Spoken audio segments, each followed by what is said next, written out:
Bienvenue à Pas le temps de jouer. Pas le temps de jouer, c'est le podcast des jeux sous blister, des jeux qu'on a chez Sous-Sol, qu'on n'a pas eu le temps encore de jouer. Ben écoute, normalement on y joue et on vous dit si c'est bien. Sauf que ce mois-ci c'est un épisode spécial, on vous donne des conseils pour monter votre premier PC. Et comme d'hab, je suis avec mon acolyte habituel Bruno. Comment tu vas bien? Bah écoute, en télétravail. Confiné? Voilà. Confiné, ouais.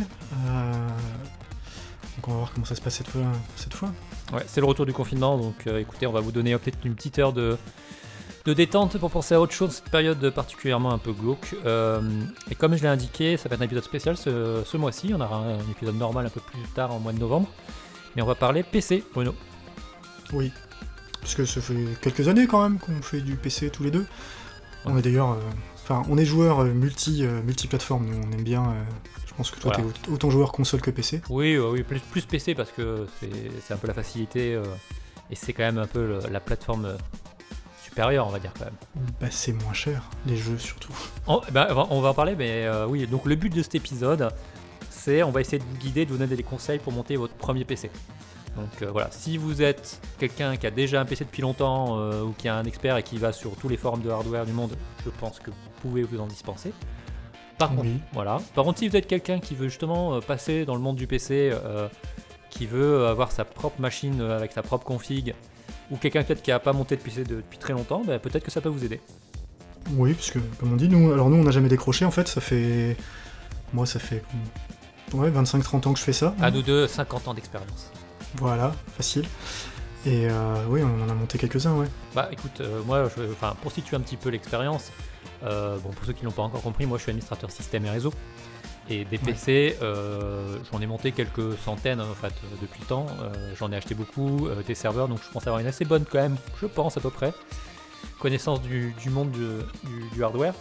Je pense pas avoir toutes les informations, mais suffisamment de recul pour vous dire ce qui est bien, ce qui n'est pas bien à faire.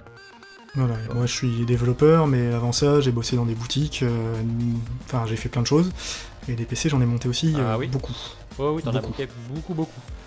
Donc voilà, on va essayer de vous guider à peu près pas par pas, en vous donnant des conseils assez simples. On va pas être là pour vous dire quelle est la meilleure carte graphique entre une Asus ou une Saphir, c'est pas le but du tout de l'épisode. Non. On va être là, vous donner des conseils de manière générale, vers quoi s'orienter, comment vous monter mode machine. Vous allez voir, on va essayer d'être resté le plus simple possible parce que le monde du PC, ça peut être un peu abscon. Sans blague. Oui. Bah écoute, on est parti ? On est parti. Allez, go !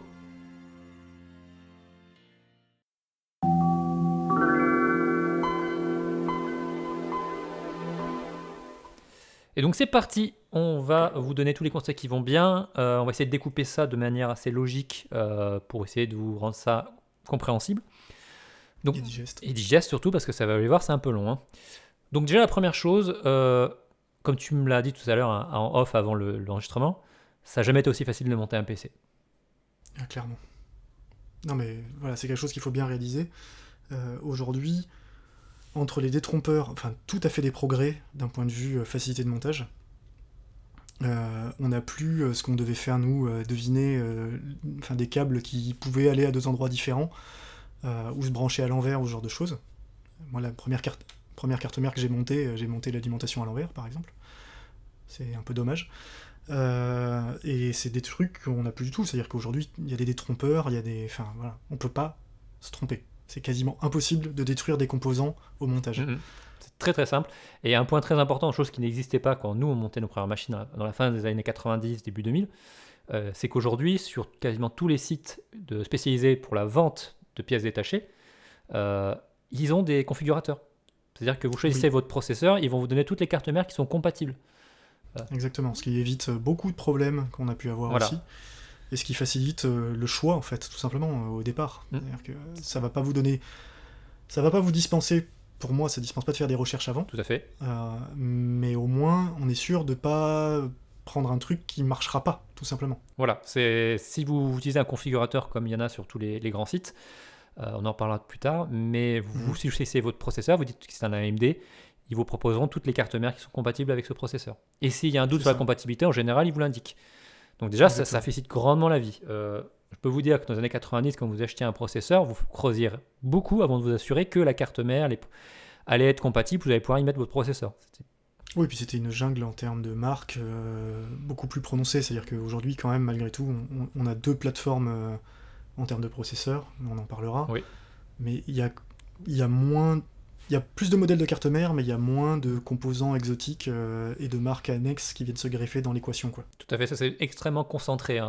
En termes de marques, il y a beaucoup moins de marques présentes sur le marché qu'il y a 15 ou 20 ans ou plus, où effectivement c'était un peu la jungle pour savoir qu'est-ce qui était fiable, qu'est-ce qui était à acheter, qu'est-ce qui pouvait être compatible. C'était une autre époque. Donc ça c'est le premier point, donc c'est extrêmement beaucoup plus simple. Ensuite, point très important qui peut vous intéresser, c'est la durée de vie d'un PC. Non pas que je vais critiquer les consoles, puisque les dernières générations ont duré quand même très longtemps, mais pour situer à peu près, par exemple ma configuration qui était une configuration haut de gamme quand je l'ai montée en 2012-2013, aujourd'hui, je fais tourner un AAA sans difficulté, avec les paramètres quasiment au maximum. Oui. En 1080p. Exactement, et moi je suis sur un processeur moyenne gamme d'il y a 5 ans, et encore moyenne gamme, le bas, tu vois, le début de... le début de la moyenne gamme. le début de la moyenne gamme. La classe moyenne, tu vois. Voilà, et une carte graphique que j'ai payé 200 €, donc pas du tout un des modèles les plus chers, parce qu'on verra tout à l'heure, ça grimpe beaucoup. Et donc c'est une machine qui me permet de jouer en Full HD à quasiment tous les jeux sans aucune concession sur les graphismes. Ouais, c'est ça. C'est très rare que j'ai à régler. Et bon, moi je suis un adepte des jeux un peu anciens. Alors là, c'est le festival. C'est-à-dire que oui, il est tranquille. je fais tourner des jeux à 150 FPS sans aucun problème, quoi. Voilà, en fait, il faut quand même bien comprendre aussi qu'il y a une évolutivité des PC qui permet, par exemple, vous pouvez partir, remplacer votre carte graphique dans le temps, éventuellement votre processeur, ce qui est un petit peu moins vrai, je trouve, quand même. Oui, c'est moins vrai. Mais par contre, au niveau capacité mémoire, stockage, carte graphique, vous avez possibilité de faire évoluer votre machine et du coup de la faire durer dans le temps, ce qui est quand même non négligeable. Complètement, oui, parce que le premier investissement d'un ordinateur est important, parce qu'on doit tout acheter. Mais d'ailleurs, c'est quelque chose, effectivement, oui, qu'il faut bien se mettre en tête, c'est-à-dire que il y a des composants sur lesquels on va peut-être plus insister, nous, en termes de prix, en disant, c'est des choses que vous allez garder peut-être pour 1, 2, 3 PC. Tout à fait. Pas qu'un seul, quoi. Et c'est... Et voilà, et donc cela, ça vaut peut-être le coup de mettre un petit billet de plus pour justement pas avoir de problème à l'avenir, quoi, et pouvoir... ne pas avoir à le rechanger à chaque fois que vous changez un composant autre. C'est ça. Il y a de l'argent, il faut mettre un peu plus pour justement augmenter la durée de vie et ça peut être vraiment faire une grosse différence. C'est ça. Voilà. Donc voilà pour l'introduction, à peu près pour vous situer où on en est aujourd'hui, très rapidement. Je le répète une fois de plus, on n'est pas là pour vous donner quelles sont les marques sur des modèles spécifiques. On est vraiment là pour donner des conseils généraux. Donc commençons déjà, premier point. Déjà, c'est quel est votre budget, quel est votre profil de joueur. Et c'est le plus important. Voilà, ce qui est le plus important, sachant que le budget va définir à quoi vous pouvez jouer ou ce quoi vous voulez jouer va dire votre budget. Voilà. Ça marche dans les deux sens. Ça marche dans les deux sens. Donc, clairement, si aujourd'hui vous pensez vous monter un PC et que votre budget c'est, on va parler hors écran et clavier souris, on va parler déjà. Oui, dans un premier temps. Ouais. On va parler uniquement unité centrale. Si votre budget c'est 300-400 €, la question qu'il faut se poser, je pense, et je pense qu'on est tous les deux d'accord, Bruno, c'est est-ce que une console de jeu ne serait pas le plus adapté à vous? Donc il faut bien regarder à quoi vous avez envie de jouer. Ou ce que vous allez faire de manière annexe en plus que de jouer sur votre PC. Dans le sens où si vous jouez à des gros AAA solo, genre de choses, peut-être qu'une PS5 ou une Xbox Series X ou Series S sera peut-être plus adaptée à votre profil de joueur. C'est même, honnêtement, c'est même certain. C'est-à-dire que là, on parle sur des budgets aussi serrés, ça limite obligatoirement le type de jeu. C'est-à-dire que là, sur PC, vous allez être sur des jeux, des petits jeux 1D, des jeux en 2D. Alors, il y a des choses très bien. Moi, je suis le premier à adorer ça et à en faire plein. Mais voilà, faut pas s'attendre à pouvoir faire... En fait, à prix égal, vous n'aurez pas les performances d'une console et donc les jeux seront plus beaux sur la Xbox ou sur la PS15. Tout à fait, c'est un point important. Confortable. En fait, il faut penser plus confortables. Il faut penser que sur PC, vous avez la possibilité de régler les qualités graphiques du jeu. ce qui n'est pas possible sur les consoles. Ce qui fait que sur un PC à 300 ou 400 euros, oui, vous allez pouvoir faire tourner, je sais pas, un Battlefield 5, il n'y a aucun problème. Mais vous devez faire des concessions sur certains aspects visuels du jeu. Voilà, dans ton exemple, sur tous. Voilà. Presque. Mais, ouais, non, faut peut-être pas pousser. On peut faire tourner correctement des jeux, mais voilà, en termes de résolution et de rendu visuel, il faut faire des concessions. Par contre, s'il y a certains types de jeux qui vous plaisent, de type 4X, RTS, qui sont quasiment inexistants sur console, bah là, la question ne se pose pas, il faut partir sur un PC. Oui, c'est ça. Et pas forcément un PC les plus chers. On trouve il y a des très très bons 4X, par exemple, qui sont pas très gourmands. Je pense au jeu d'Amplitude. Tout à fait. Le studio français. Le studio français oui, qui fait des jeux absolument brillants et qui ne demande pas non plus des machines folles pour tourner. Voilà, donc vraiment, il faut vraiment... Il y en a d'autres. Ouais, c'est ça, il y en a plein d'autres, mais il faut vraiment réfléchir à quoi vous voulez jouer. Et du coup, si en fonction de la marge de votre budget, réfléchir qu'est-ce qui est le plus avantageux pour vous, une console ou un PC. Après, si vous voulez par exemple faire du compétitif aussi, ce qui vous intéresse c'est faire du Valorant, du Counter-Strike, etc. Là, effectivement, le PC, le budget risque d'être plus important. Oui, donc, et c'est la plateforme reine à ce niveau-là. Oui, c'est la plateforme reine, mais effectivement, tu peux pas te dire je vais faire du compétitif avec un PC à 400 euros. Non, ça me paraît compliqué. Tu risques d'être très embêté. Ouais. Voilà, ça me paraît compliqué. Donc déjà, ça, c'est le premier point. En fonction de ça, derrière, ça va dire ce que vous pouvez faire. Deuxième point, et là, c'est vraiment un des deux points, je pense, les plus importants, Bruno, et encore que le stockage, aujourd'hui, il joue beaucoup, c'est le processeur. Donc là, aujourd'hui, il y a deux gammes, il y a deux grandes marques qui se font une guerre un peu sans merci. C'est AMD et Intel. Oui, et oui, ça fait quoi, 10 ans maintenant ? Il n'y a plus que deux ? Oui, 15 ans même. À peu près, ouais. Il y a les Series X, etc., ça a disparu depuis un bout de temps. Ouais, c'est clair. Même si aujourd'hui, sur Mac, c'est le retour de ARM qui quitte le x86. Oui, mais bon, c'est vraiment à la marge, on s'en préoccupe pas.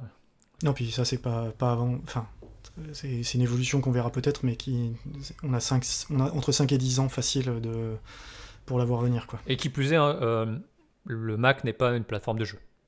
Non. Oui, ça on peut le dire direct. Direct, hein. Voilà. Si vous voulez jouer et que vous voulez avoir un Mac parce que c'est beau, etc., c'est ergonomique, tout ce que vous voulez, malheureusement pour vous, je pense que c'est le mauvais choix pour jouer. Ah ouais, vous excluez peut-être 90% du catalogue d'un seul coup, quoi. Voilà, vous allez vous brider, c'est dommage. Donc bref. Et puis bon, de toute façon, on peut pas les monter les Macs, donc on va pas parler de ça. Voilà, aucun intérêt. Donc il y a deux grandes marques, AMD et Intel, qui se font une guerre. Et donc si on a attendu un petit peu pour enregistrer cet épisode, c'est parce que justement AMD courant octobre a annoncé ce nouveau processeur. Donc je vais essayer de vous résumer. Bruno, suis-moi bien, les gammes de chez AMD et Intel. C'est plus simple chez Intel que chez AMD, mais alors AMD, accrochez-vous. Je vais essayer d'être extrêmement clair, je vais me concentrer au maximum parce que je vais essayer de parler lentement parce que je parle vite. Donc chez AMD, les processeurs qui actuellement, ce sont les Ryzen. Donc les Ryzen aujourd'hui se découpent en plusieurs gammes qui sont les Ryzen 3, 5, 7 et 9. Ok ? C'est l'architecture actuellement Zen 2 qui est disponible. Et la numérotation des processeurs se fait dans la tranche des 3000. C'est-à-dire que en gros, vous avez des Ryzen 3 3000, des Ryzen 5 3000, et etc., jusqu'à Ryzen 9. Donc, le 3000 n'a rien à voir au fait que y a des Ryzen 3. Voilà, ne cherchez pas à essayer de suivre ça. Non. Voilà. Et en fait, il va y avoir ensuite un incrément dans les centaines. Donc, Ryzen 3500, 3600, 3700, 3800, etc. Jusqu'à là, tu me suis. Oh, oui. Voilà, là où ça va devenir compliqué, c'est que la nouvelle architecture de processeur Ryzen, qui a été annoncée au début d'octobre et qui sort d'ici quelques jours, au moment où on enregistre, ce sont les Ryzen architecture Zen 3. Donc souvent qui est abrégé en c'est les nouveaux Ryzen 3. Mais qui n'ont rien à voir avec les modèles Ryzen 3. Faut pas se tromper. Est-ce que vous me comprenez toujours ? Donc, dans cette nouvelle gamme, nouvelle architecture Zen 3, donc il y aura de nouveau des Ryzen 3, 5, 7 et 9. Mais qui cette fois vont être numérotés dans la tranche des 5000. Oui, parce que le 4 porte malheur en Chine. Voilà. Donc, on va retrouver pareil des incréments dans les centaines, jusque pour les Ryzen 9 les plus haut de gamme, où il y aura aussi une version 5950. Et dans la gamme actuelle, Il y a aussi des variantes des processeurs. Par exemple, si je prends le Ryzen 9 3900X, il existe une version 3900 XT. Oui, bon, qui sont des versions un peu boostées. Voilà, rafraîchies de fin de génération. Donc voilà pour AMD. Sachant qu'en gros, les Ryzen 3 sont l'entrée de gamme, le 5 c'est un peu le moyen de gamme, le 7 on commence à monter en haut de gamme et le 9 c'est vraiment pour les enthousiastes, on va dire, pour résumer. Oui, ou ceux qui font des traitements spécifiques qui pas tellement forcément le jeu, mais voilà, qui ont besoin de beaucoup de puissance de calcul pour des montages vidéo, ce genre de choses. Tout à fait. On a éliminé de la gamme les Athlon, parce qu'ils en vendent encore. C'est des processeurs qui sont complètement dépassés, qui n'existent pas. Enfin, voilà. Donc on les oublie. En fait, je parie chez Intel, on va pas parler des processeurs d'entrée de gamme type bureautique qui sont souvent en fait des architectures recyclées d'anciennes générations qui sont très peu chères. Ça vous permet de trouver des processeurs à 50, 60 euros. C'est clairement pas fait pour faire du jeu. Je dis pas qu'on peut pas en faire. Voilà. Clairement, on peut. On va faire du jeu occasionnel, mais si à partir du moment où tu montes une machine pour jouer, on exclut ce genre de processeur. C'est pareil chez Intel. Je dis pas qu'on peut pas le faire. Vous pouvez éventuellement faire une petite machine d'appoint, ou si vous voulez monter un PC pour, par exemple, je sais pas, un de vos enfants, ou peut-être votre conjoint, votre conjointe qui connaît pas le jeu et vous voulez monter une petite machine vraiment pas chère, avec un investissement faible, avec une petite carte graphique, ça peut faire le truc. Mais clairement, on va pas en parler et pour moi, ça a évité. Ouais. Et inversement, il y a aussi des gammes de processeurs au-delà qui sont plutôt orientés serveurs, par exemple type Intel Xeon. Je sais pas si AMD fait toujours des Opteron, je pense qu'ils sont retirés peut-être du marché. Mais ça me dit rien, mais t'as les Threadripper quoi. Ouais, mais c'est pareil. Voilà, ça n'a aucun intérêt pour vous en termes de jeu, c'est extrêmement cher et ça vous n'aurez pas plus de performance. Ça n'a aucun intérêt. Non. Vous allez payer très cher. C'est une nuisance d'ailleurs. Voilà. En termes de consommation électrique, etc., j'en parle même pas. Bref. Donc voilà pour AMD. Intel, c'est un peu plus simple. Intel, en gros, leur gamme se découpe en 4 catégories. Donc c'est les corps i3, i5, i7 et i9. Même logique, i3 l'entrée de gamme, i5 le moyen à peu près, et i7, i9 plutôt le haut de gamme. Dans cette gamme, en fait, ils sont numérotés par génération. C'est-à-dire qu'en gros, actuellement, on est à la 10e et bientôt la 11e génération. Mm-hmm. Et donc la numérotation se fait par rapport à ces générations. Donc par exemple, la 10e génération, ça va être un incrément par 10 000 et ensuite dans les centaines. Par exemple, vous avez les Core i5, 10 400. C'est ça. Et vous avez les Core i3, 10 300, etc. Et ainsi de suite. Et génération d'avant, par exemple, c'était les 9005, etc. Donc vous pouvez savoir facilement en fait quelle est la génération de votre processeur. À titre d'exemple, moi je disais j'ai un Core i5 qui a 5 ans et donc c'est un 6500. C'est la 6e génération et milieu de gamme 500. Le mien par exemple c'est un Core i7 3770K. Donc on sait que c'est une 3e génération Core i7 plutôt haut de gamme. Donc voilà pour poser un peu le marché actuel des processeurs. Sachant que, qu'est-ce qui va changer dans les gammes ? Globalement, plus vous allez monter en gamme, plus vous allez avoir de corps, de mémoire, et la finesse de gravure et la fréquence. C'est ça. Pour ceux qui s'y connaissent pas, en gros, les cœurs, ou les corps en anglais, c'est les unités qui permettent de calcul, qui permettent de faire des traitements simultanés. Donc plus vous avez de cœurs, plus vous pouvez faire de traitements simultanés. Attention, je généralise beaucoup. Oui, mais le but, c'est ça. Le but, c'est généraliser. Voilà. Donc, les intégristes, ces ayatollahs, je sais que vous pouvez me le dire que je sais que je généralise et que je peux faire des raccourcis, mais on est là pour simplifier les choses pour les gens qui veulent faire leur premier PC. Donc, plus vous avez de cœur, techniquement, plus vous pouvez faire de traitements simultanés. Sur ensuite la mémoire cache, plus vous avez de mémoire cache, plus vous pouvez stocker d'instructions simultanément. Enfin, capacité. Donc, oui, grosso modo, c'est ça. Donc, plus vous avez de mémoire, mieux c'est. Et ensuite, sur la fréquence, plus la fréquence est élevée, plus le processeur, entre guillemets, va vite. C'est très simplifié, puisqu'aujourd'hui, il faut se rendre compte que les fréquences ont très peu évolué depuis une quinzaine d'années. Ah oui, puisque en gros, on en revient toujours sur nos deux processeurs, ils sont quasiment sur les fréquences qu'on trouve aujourd'hui, quoi. On a gagné quelques centaines de mégahertz, vraiment pas grand-chose. À titre d'exemple, il y avait des Pentium 4 des années 2000 qui tournaient déjà à 4 GHz ou 3,5 GHz. Donc si je dis pas de bêtises de mémoire. Et on a très peu évolué. Mon processeur qui a 8 ans, il tourne à 3,5 GHz. Ouais. Non, en fait, la barrière des 4 GHz, c'est compliqué, quoi. C'est compliqué parce que il y a des problèmes de température, des problèmes de consommation électrique, la finesse de gravure augmentée. En fait, et surtout aujourd'hui, on s'est rendu compte, et les constructeurs l'ont bien vu, que il est plus intéressant en fait de rajouter de la mémoire et surtout de cœur en fait. Oui, c'est plus facile et en fait, ça correspond plus aux usages actuels avec des... Enfin bref, Oui. Après, on va pas rentrer dans le détail, mais... On n'est pas là pour en détail. Sachant qu'en plus, au-delà des cœurs, il y a aussi ce qu'on appelle les threads. Donc en fait, Voilà. c'est la capacité aussi de faire des traitements simultanés dans le cœur. C'est ce qu'on appelle des cœurs logiques, c'est-à-dire qui n'existent pas vraiment, mais qui permettent au processeur de gérer 2 choses à la fois. En Voilà. gros. C'est les poupées russes en gros. Encore une fois. C'est imaginez, Oui. vous avez une poupée, et dans le dedans, vous avez 2 autres poupées en gros. C'est ça. Donc plus vous montez en gamme, plus vous avez de cœur, plus vous avez de threads. Forcément, pour ceux qui comprennent un petit peu, si vous avez des traitements lourds, plus vous montez en gamme, plus vos traitements sont rapides à effectuer. Dans le cas où ils peuvent être découpés en plusieurs parties, oui. Mm. Parce que c'est important dans le cas du jeu vidéo, qui n'est pas un traitement qui se découpe facilement en plusieurs parties. Voilà, il faut faire très attention à ça parce qu'effectivement, il y a beaucoup de jeux qui ne tirent par partie forcément du nombre de cœurs. Donc l'optimisation, elle est assez limitée en fonction du jeu.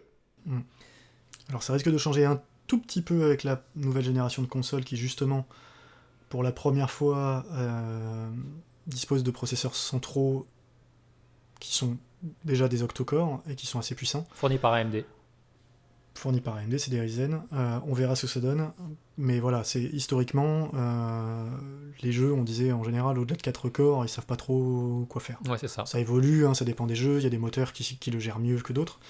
Mais fondamentalement, c'est un peu ça. Donc, on va avoir tendance, si on veut jouer, à préconiser des processeurs avec une bonne fréquence et une bonne puissance sur chaque cœur, en fait, et moins de cœurs. C'est pas la peine forcément d'avoir 16 corps, ça sert à rien dans le jeu. Tout à fait. Voilà. Maintenant, alors, quoi vous conseiller ? Aujourd'hui, clairement, je pense que pour le jeu, on va détailler un petit peu, AMD est probablement le bon choix. Et d'ailleurs, il n'y a pas de mystère. Hein. Les 2 conférences qu'ils ont données récemment, dont celle sur leur nouvelle architecture Zen 3, le mot gaming a été répété et martelé pendant toute la conférence. Ils ont une orientation sur le jeu qui est majeure. Oui, sur le Zen 3, oui. Sur Zen 3. Le Zen 2, c'était plus disputé. Mais c'était pas... Enfin, après, voilà, on en revient à ce qu'on disait. Là, on est sur un choix qui est... Il n'y a pas de mauvais choix, en fait. Il n'y a pas vraiment de mauvais choix. C'est ça qui est bien. Alors après, sur l'entrée de gamme, moi, ce que je conseillerais, c'est plutôt de partir sur du Ryzen 3, qui pour moi est le bon choix en termes de processeur. En termes de rapport qualité-prix, je pense que c'est le meilleur choix. Sur le moyen de gamme, j'orienterais plutôt sur peut-être du Core i5. Encore que ça dépend, parce que la gamme est quand même assez large. La gamme est très large, et puis justement, il faut voir où se positionnera le Ryzen 3 en termes de tarifs. Enfin, le Ryzen 3, donc le nouveau, oui. qui sort dans quelques jours. Voilà, exactement. Voilà. On verra comment il se positionne, et il peut être intéressant. Il peut faire des configs intéressantes. Voilà. Mais on est déjà sur des tarifs assez élevés. Hein. Oui, déjà, alors pour vous situer, on va essayer, j'essaie de vous situer un peu les tarifs quand même, c'est mieux, on va faire ça. Sur du Ryzen 3, globalement, on va être sur des processeurs autour de 130, 140 euros. Si on part sur la gamme au-dessus, donc Ryzen 5 et i5, on va être autour de 200, 250 euros, à peu près. J'ai une fourchette, je vous donne. Donc voilà, plutôt Core i5 peut-être sur du moyen de gamme, encore que sur le Zen 3 peut-être que, et je pense même que ce sera plutôt du Ryzen 5. Et ensuite sur le haut de gamme, donc moi j'orienterais plutôt sur du Ryzen 7 et 9, qui sont clairement plus performants pour le jeu et qui ont un rapport prix plus intéressant. Oui, et puis qui ont une consommation qui n'est pas démentielle. Parce que ça, on en reviendra après quand on parlera d'autres éléments à prendre en compte quand on monte le PC. Mais, et puis surtout, ils sont plus versatiles. C'est-à-dire que vu qu'ils ont plus de corps, ils sont très très bons en applicatif. Donc si vous ne faites pas que du jeu avec votre ordinateur, si vous voulez faire un peu de montage vidéo et tout, vous verrez un gain et c'est agréable. Oui, et c'est juste ça. Le tarif sur ces processeurs-là, c'est une fourchette qui est vraiment assez large. Sur les Ryzen, on va être autour de entre 350 et 450 euros, à peu près 460 euros. Sur la Ryzen 9, on va être au-delà de 550 euros jusqu'à 800-900 euros. Sur les Core i7, à peu près les mêmes tarifs aussi.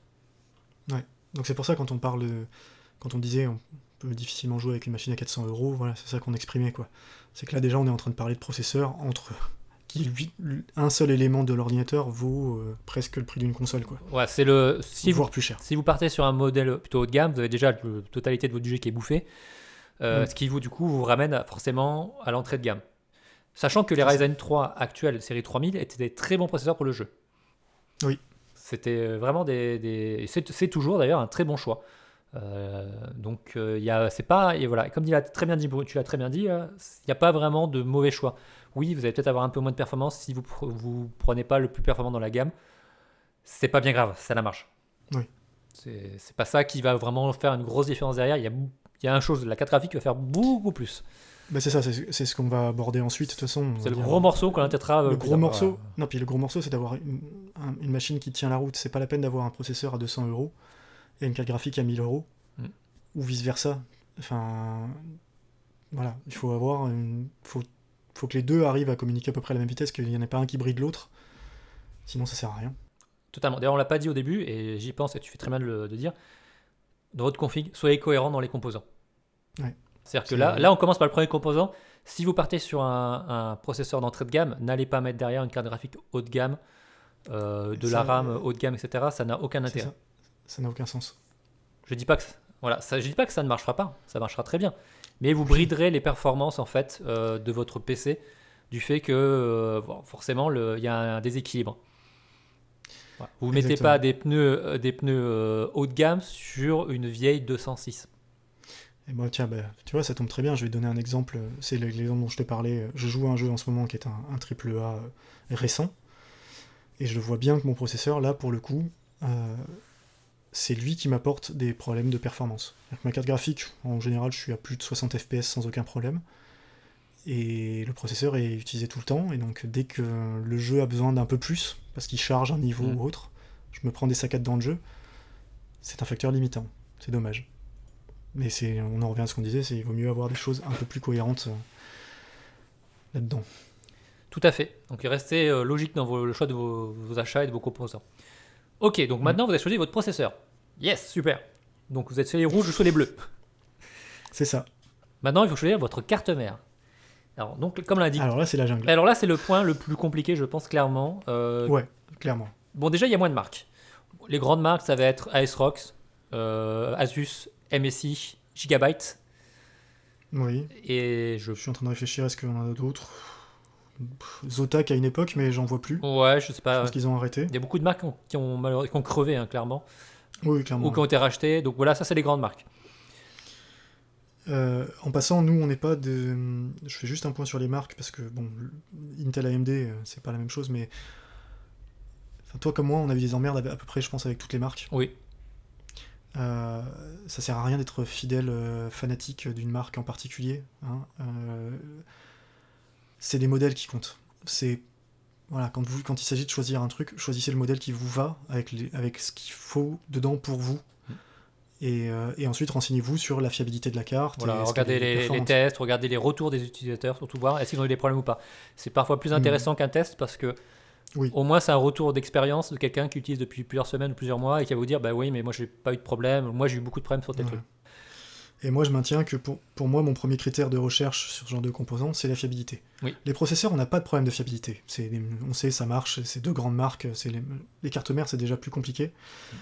Et c'est compliqué d'avoir du retour là-dessus, puisque forcément, les modèles changent tout le temps. Donc, si vous achetez le dernier modèle qui vient de sortir, on n'a pas de retour encore sur sa fiabilité.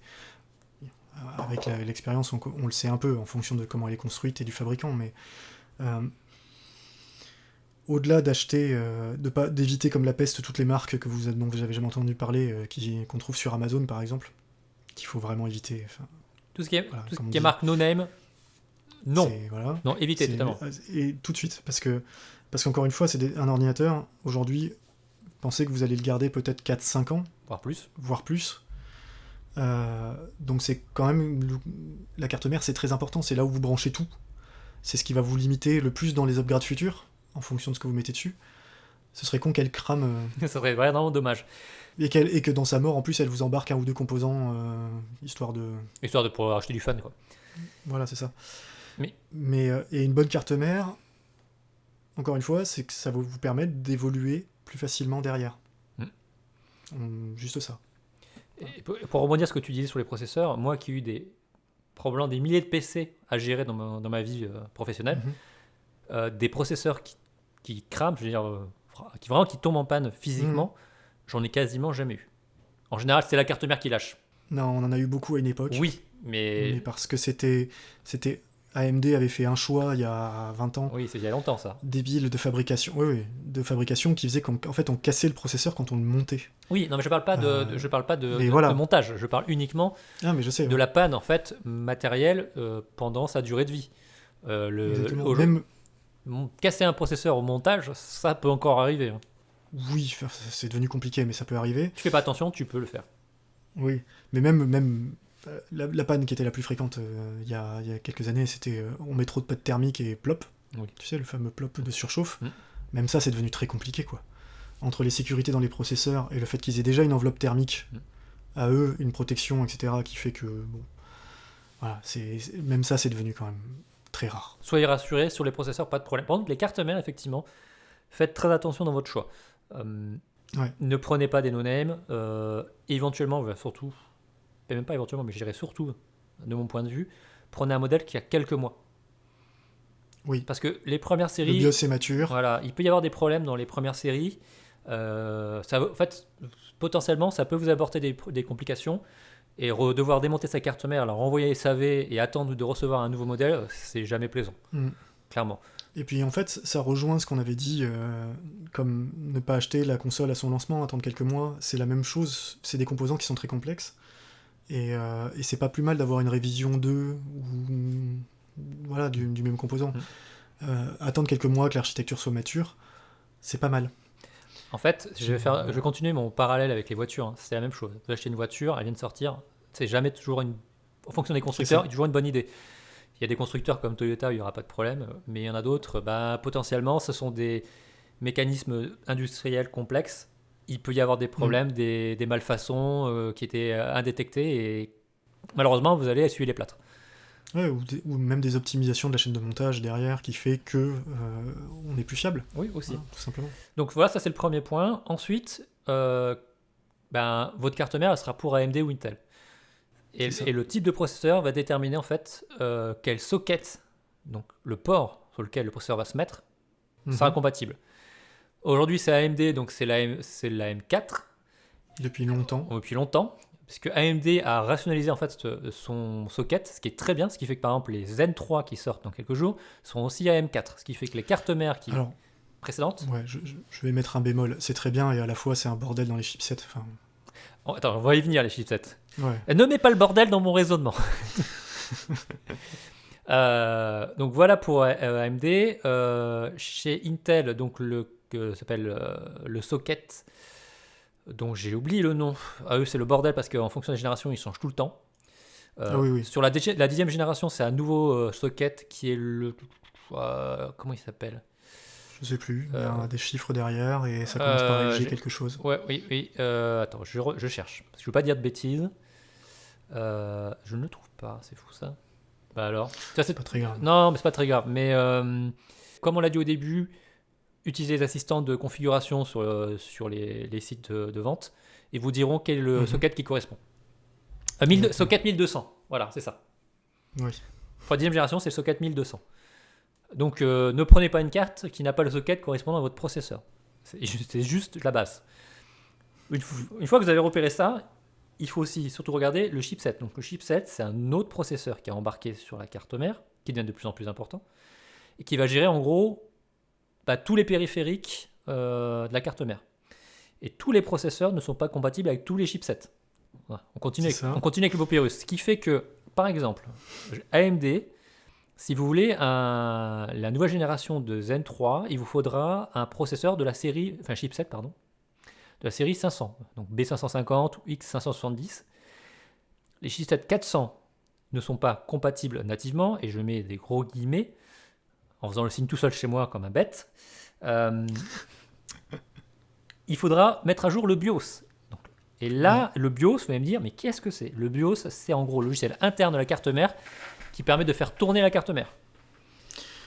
C'est ça, c'est ce qui va gérer, c'est le micro-logiciel qui gère tous les échanges entre les différents périphériques. et qui vous permet de démarrer, entre autres. Et donc, certaines cartes mères peuvent être compatibles avec le processeur, mais le BIOS doit être mis à jour. Ce qui n'est pas très pratique à faire quand tu achètes un modèle neuf. Et donc là, il faut bien regarder la carte mère que je vais choisir si vous pouvez mettre à jour le BIOS sans monter de processeur, puisque le processeur ne sera pas compatible encore. Vous voyez, c'est... Ouais, il vaut mieux éviter ce genre de... Enfin, voilà. Prendre une génération qui est certifiée pour le processeur que vous utilisez. C'est le mieux, sachant qu'il y a beaucoup de cartes mères aujourd'hui qui permettent de mettre à jour le BIOS sans vous devoir mettre de la mémoire, du processeur ou une carte graphique. Ça, c'est de plus en plus le cas. Et souvent, les sites marchands vous proposent contre un petit peu de monnaie, de mettre à jour la carte mère pour vous. Oui. Donc, c'est pas forcément limitant, c'est faisable. Maintenant que vous avez choisi ça, vous avez votre socket, vous avez la carte mère qui est compatible avec le bon chipset. Vous allez regarder qu'est-ce que la carte mère elle vous propose. Donc, qu'est-ce qu'elle va vous proposer? Ça va être des ports, tout simplement. Combien y a-t-il de ports USB? Est-ce qu'elle a des ports graphiques embarqués? Parce que, chose importante de savoir, on peut très bien avoir une carte mère sans carte graphique, puisque la partie graphique peut être gérée par le processeur. Sur certaines générations, certains modèles. Voilà, certains modèles. Ça ne nous intéresse pas, on n'est pas là pour ça, puisqu'on est là pour parler de jeu. Donc ça, c'est un peu optionnel. En général, on évite même ces modèles-là, parce que c'est pas utile. Oui, ceci dit, maintenant, c'est quasiment sur toutes les cartes mères. Ouais. Oui. Ouais. Ensuite, vous allez regarder le nombre de ports PCI Express. Les ports PCI Express, c'est ce qui va vous permettre de brancher votre carte graphique et des cartes supplémentaires, type carte Wi-Fi, genre de choses. Vous allez regarder le type de génération du port PCI Express, puisque ça va déterminer en fait le débit de bande passante de votre port. Et c'est très important puisqu'aujourd'hui, la génération la plus récente, c'est la version 4, donc celle qui permet d'avoir le maximum de bande passante. Donc si vous devez acheter un PC, orientez-vous plutôt sur ça. Ceci dit, la 4e génération va se retrouver plus facilement sur des modèles haut de gamme. Donc on revient au même problème du début. C'est ça. C'est un petit budget, il faut faire des concessions. Vous ne pourrez pas avoir, effectivement, c'est ça. Ah oui, on ne peut pas avoir tous les derniers modèles et les dernières tendances et les dernières normes sur un moyen entrée de gamme, moyenne gamme. Moyenne gamme, on peut y arriver en tirant un peu, mais ça reste compliqué. Ça va devenir compliqué. Ensuite, vous allez avoir aussi tout ce qui est le nombre d'emplacements mémoire et quel type de mémoire elle va supporter, puisque la mémoire, la RAM, est vendue avec différents types de fréquences. Donc toutes les cartes mères ne supportent pas toutes les mémoires avec les plus hautes fréquences. Et il y a aussi la capacité qu'elle est capable d'avoir. Oui, sachant que je vais rajouter une petite couche là-dessus rigolote. Tu disais que les cartes mères, donc effectivement il y a un chipset, le processeur gère beaucoup de choses aussi. Oui, bien sûr. Depuis quelques années. Et entre autres, chez AMD, le contrôleur mémoire est intégré, chez Intel aussi d'ailleurs. Donc c'est le processeur qui va gérer la carte mère a un impact sur la mémoire qu'elle accepte, mais le processeur aussi. C'est à prendre en compte. Oui, tout à fait. Ensuite, on va voir toute la partie stockage. Donc là, vous allez brancher vos disques durs. Donc là, en gros, il y a 2 normes qui vont être aujourd'hui les ports M2 et le SATA. Sachant que le SATA aujourd'hui, c'est la norme entre guillemets vieillissante. Et le M2, qui lui, par contre, directement sur les ports PCI Express, qui offre le plus de débit. Donc, largement. Si vous voulez un maximum de performance, vous devez partir sur des ports M2, mais il y aura toujours du SATA qui vous permet de brancher autre chose, disque dur traditionnel ou SSD, on en parlera après. Ouais. On va pas parler du stockage, on y viendra après. Non, on y viendra après. Et après, il y a toutes les autres composants supplémentaires, qui vont être aussi le port réseau Ethernet en filaire, l'intégration du Wi-Fi ou pas. Donc là aussi, il faut voir. Wi-Fi, la carte son. Les ports pour effectivement les prises en façade de votre boîtier, la gestion des ports pour les ventilateurs, ce genre de choses. Donc il y a vraiment beaucoup d'options. Et par exemple sur le réseau, il y a des cartes mères qui n'ont pas de Wi-Fi embarqué, d'autres qui vont avoir du Wi-Fi, mais peut-être qu'il n'y aura que du Wi-Fi AC, ou Wi-Fi parfois AX, donc plus ou moins rapide. Pareil pour l'Ethernet en filaire, vous allez avoir des ports gigabits uniquement, puis d'autres qui vont être des ports 2,5 gigabits. Donc en fait, il y a vraiment tout un panachage, j'ai envie de dire, de possibilités sur les cartes mères. Et ce qui fait que la gamme de prix peut aller de 50 € à 450 € par exemple. Ah oui. C'est vraiment là où on a une variation de prix pour des choses qui semblent fondamentalement similaires. Quand on regarde 2 cartes mères entre celle à 50 et celle à 500 €, au premier coup d'œil, c'est pas évident. C'est pas flagrant, quoi. C'est pas évident de voir la différence. Sachant qu'en plus, dans les gammes de prix, vous avez des modèles qui sont dites plutôt genre pro et ensuite gaming. Oui. Alors le gaming, attention, je dis pas que c'est une arnaque marketing, mais un peu quand même. Bon, en général, c'est juste que tu as plus de LED. En général, on va vous mettre des LED dedans parce que ça fait joli, tout ça. Les composants sont bien sûr censés être plus fiables. Et oui, ils sont censés l'être, ils doivent l'être. Vous allez avoir toutes les dernières techno. Mais clairement, est-ce que ça vaut un investissement d'une carte mère à 300 euros? Je suis pas convaincu. Moi, généralement, enfin voilà, quand je regarde, j'ai plutôt tendance à aller vers les modèles pro que je trouve en général mieux fournis en plus en termes de comment dire, de nouvelles normes ou ce genre de choses. Ça dépend des marques, après, ça c'est toujours pareil. On peut pas faire de généralité. Mais voilà, là, il faut juger au modèle. Vous pouvez pas, en fonction de votre besoin, on dit pas de pas acheter de gaming ou autre, ça peut vraiment dépendre. On peut avoir un modèle dans une marque qui est très bien, qui a tout ce que vous voulez, parce que vous avez décidé que vous aviez besoin de tant de ports USB, tant de ports M2, il vous faut 2 ports PCI Express. Je dis des bêtises, hein. Mais voilà, c'est en fonction de ça que vous allez choisir votre modèle. Tout à fait. Et pas de la gamme. Voilà. Vous regardez en fait globalement de quoi vous avez besoin en termes de périphérique et de performance. Et quand je dis performance, je ne parle pas de ce que la carte mère vous permet d'avoir en termes de FPS dans le jeu. Car ça, vous voulez voir des benchmarks, vous verrez que finalement la différence est assez faible, je trouve. Elle est quasiment inexistante. Enfin, le problème, c'est que c'est quasiment impossible à détecter. Bah, en fait, tu regarderas. Je ne cache pas que je suis en train de préparer ma nouvelle config. Je regarde, effectivement, est-ce que entre deux cartes mères avec des chipsets différentes, voir un gain de 3 FPS, je sais pas vraiment là que j'ai envie de mettre 50 euros de plus, clairement. Donc, oui, et puis encore une fois, c'est très difficile de savoir si c'est la carte mère ou si c'est ce modèle-là pour 50 milliards de raisons qui fait la différence. Il faudrait faire un test avec une dizaine de cartes mères identiques, config identiques, faire tourner les benches pour voir est-ce que c'est dû justement à des différences de composants. Je vais vous dire, moi qui, voilà, une fois de plus, je fais jouer mon expérience, des DPC, j'en ai déployé des tas, et je peux vous dire que quand je déploie 400 ordinateurs portables, et que je vois que des portables qui sont strictement identiques en termes de configuration, qui viennent du même fabricant avec du numéro de série qui suivent, je peux voir des différences en termes de performance d'un PC à l'autre. Tout simplement pourquoi? Parce qu'il y a des composants qui sont il y a un condensateur qui s'aurait été un peu mieux. Il y a des marges de tolérance dans les composants électroniques. Et c'est là que ça joue la différence. D'ailleurs, c'est pour ça que dans les modèles plus haut de gamme, en général, les marges de tolérance sont plus faibles pour garantir justement des performances et une fiabilité. Donc c'est parfois là que ça peut jouer effectivement sur la performance, mais c'est tellement la marge que voilà. Préoccupez-vous plutôt fiabilité et les périphériques. C'est ça. Pour moi, c'est les deux critères principaux. Et dernier point sur la carte mère, excuse-moi, juste pour finir, c'est le format, parce qu'on n'en a pas parlé, mais il y a différents types de formats de carte mère. ATX, mini ATX, donc ITX. Voilà, donc en fonction du boîtier que vous voulez avoir une tour plus ou moins grande ou l'espace que vous pouvez avoir, il y a des cartes mères plus ou moins petites.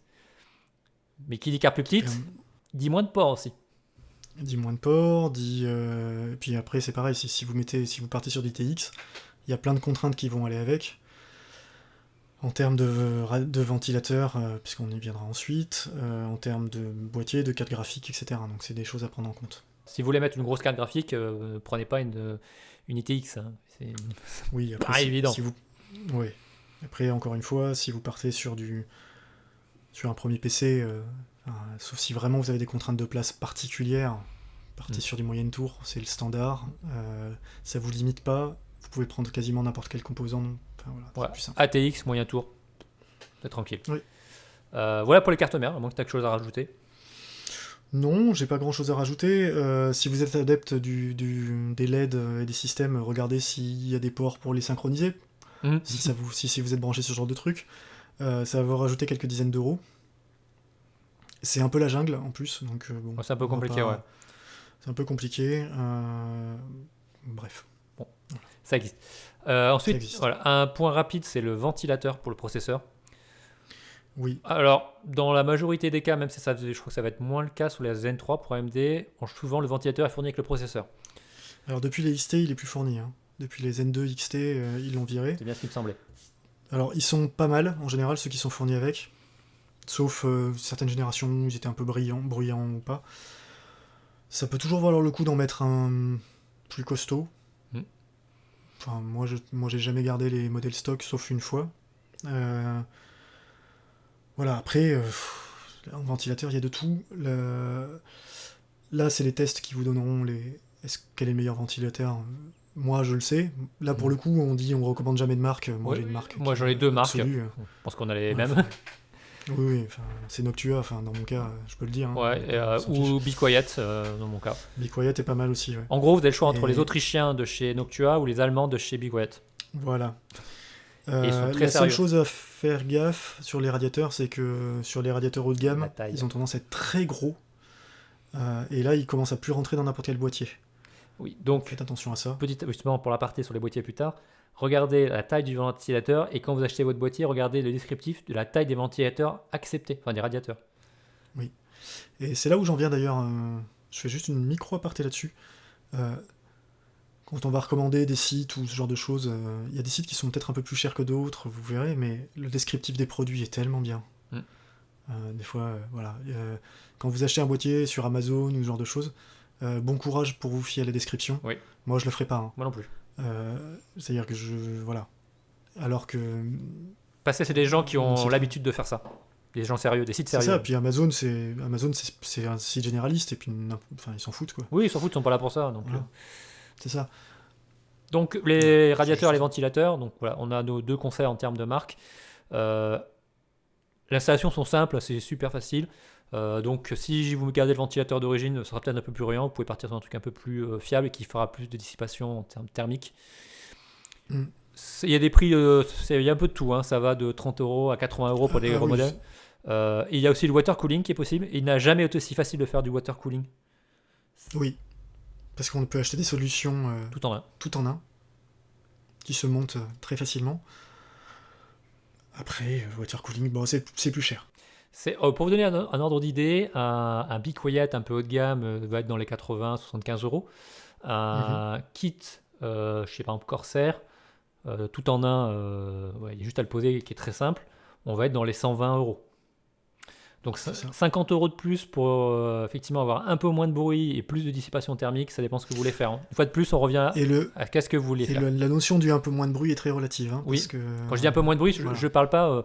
Vous avez une mobilette dans votre bureau à genre plus aucun bruit. Non, c'est vraiment, on va passer un Be Quiet, ça va être, comme son l'indique, très silencieux.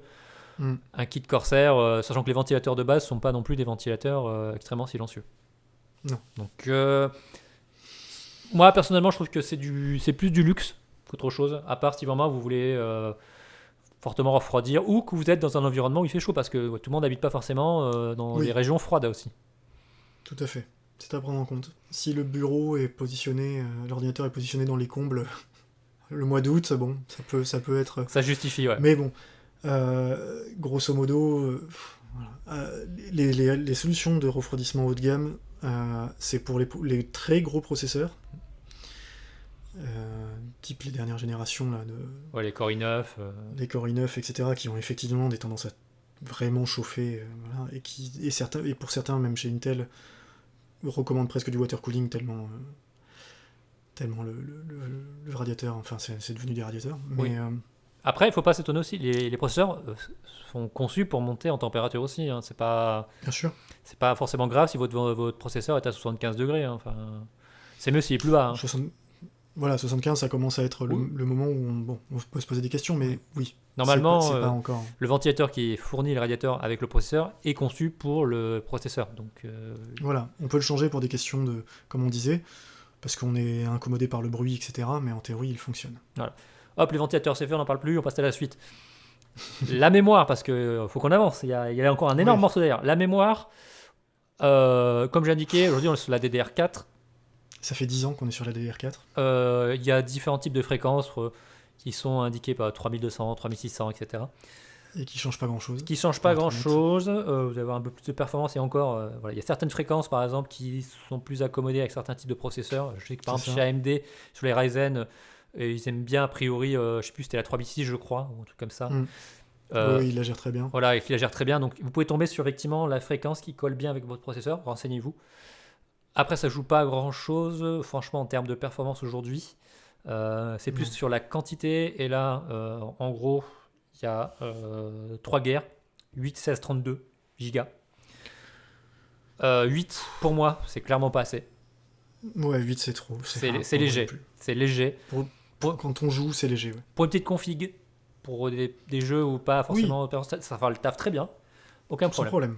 16 Go me paraît être le meilleur compromis. 32, Ben, c'est un peu large, quoi. 32, si vous faites que du jeu, honnêtement, vous n'en aurez jamais besoin. Et voilà. Donc bon, Moi, ça c'est un fait choix. 8 ans que j'ai 16 Go de RAM et je ne consomme jamais mes 16 Go de RAM. Voilà, c'est pour vous dire. Je pense que c'est le meilleur compromis. Moi, oui, mais parce que j'ai tendance à utiliser Enfin, moi, j'utilise plusieurs logiciels qui, à eux tout seuls, Oui. sont capables de bouffer 12 Go de RAM comme ça. Donc, pour le fun. Donc, forcément.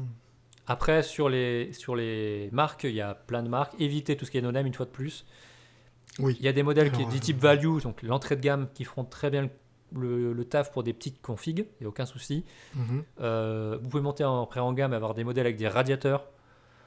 Je me pose toujours la question parfois de l'usage d'avoir des radiateurs sur ces barrettes de mémoire. En général, il n'y en a pas. Bon. Ça dépend Voilà, une fois de plus de l'environnement de votre boîtier. Est-ce qu'il est bien ventilé ou Oui. pas? Est-ce qu'il fait chaud chez vous? Ça peut être utile. Sachant qu'aujourd'hui, maintenant, tu en as quasiment sur les modèles de base. Oui, il y en a quasiment partout. Euh, après, euh, après, bon, c'est toujours très rigolo de voir les noms des mémoires. Je crois que c'est un des endroits où La les mecs se lâchent Raptor le plus. 5000, Ah non, mais c'est des trucs hallucinants, quoi. Turbo Carnosaur. Voilà, c'est ça. Non, mais c'est impressionnant. Puis on a des LED, beaucoup. Oui, C'est la grande mode. il y a des LED sur les barrettes. Bon. Bon, Enfin, les LED, il y en a sur Comme toutes, de vous toute façon. voulez. Voilà, comme vous voulez. oui. Oui, Donc, à vous de voir. regardez, mais ouais, 16 Go, c'est bien. Le stockage, alors là, le stockage, c'est le nerf de la guerre un peu quand même aussi, parce que le stockage, c'est là que vous allez installer votre Windows et vos jeux. Ouais. Donc là, aujourd'hui, il y a 3 possibilités. Vous avez donc les disques durs traditionnels, qui se font quasiment Voilà. plus, ça se vend quasiment plus, ça existe. Ça permet d'avoir de la volumétrie pour pas cher. C'est ça. Disque dur traditionnel, je vais généraliser, ce sont des plateaux qui tournent mécaniquement, avec une tête de lecture-écriture qui va survoler le plateau pour lire les données et les écrire. Automatiquement, qui dit déplacement mécanique, dit lenteur. Clairement, Oui. ces disques durs-là, gardez-les pour faire de l'archivage, stocker des données genre bureautiques, mais ne l'utilisez pas pour du jeu. Oui, ou des données où non, vous n'avez pas besoin de les consulter, enfin de... Comment dire? Voilà, et des photos, vos photos de vacances, c'est très bien, mais ça s'arrête un peu là. Ensuite, vous avez les SSD. Donc là, Solid State Drive. Donc ça, ce sont des disques avec des composants mémoire comme vous avez dans vos téléphones. Donc ça, c'est très rapide. En général, ce sont des interfaces SATA que vous avez. Il y a des modèles avec du SAS, etc. Mais ça, c'est pour le mode professionnel.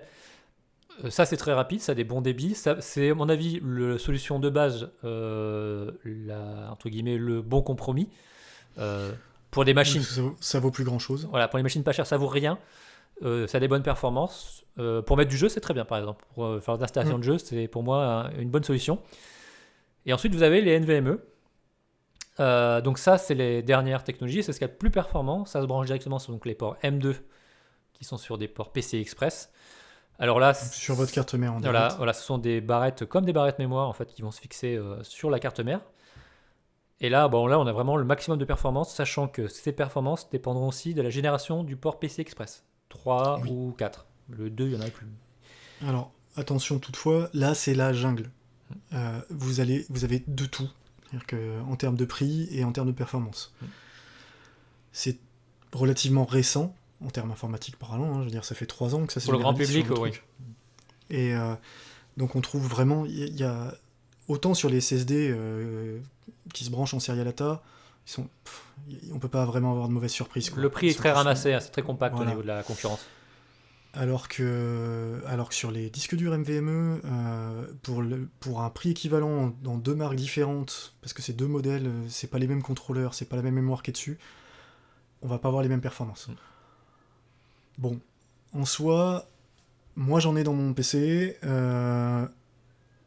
Pour être honnête, on voit pas beaucoup de changements. C'est un confort d'utilisation, mais dans 90% des cas, ça change pas grand-chose.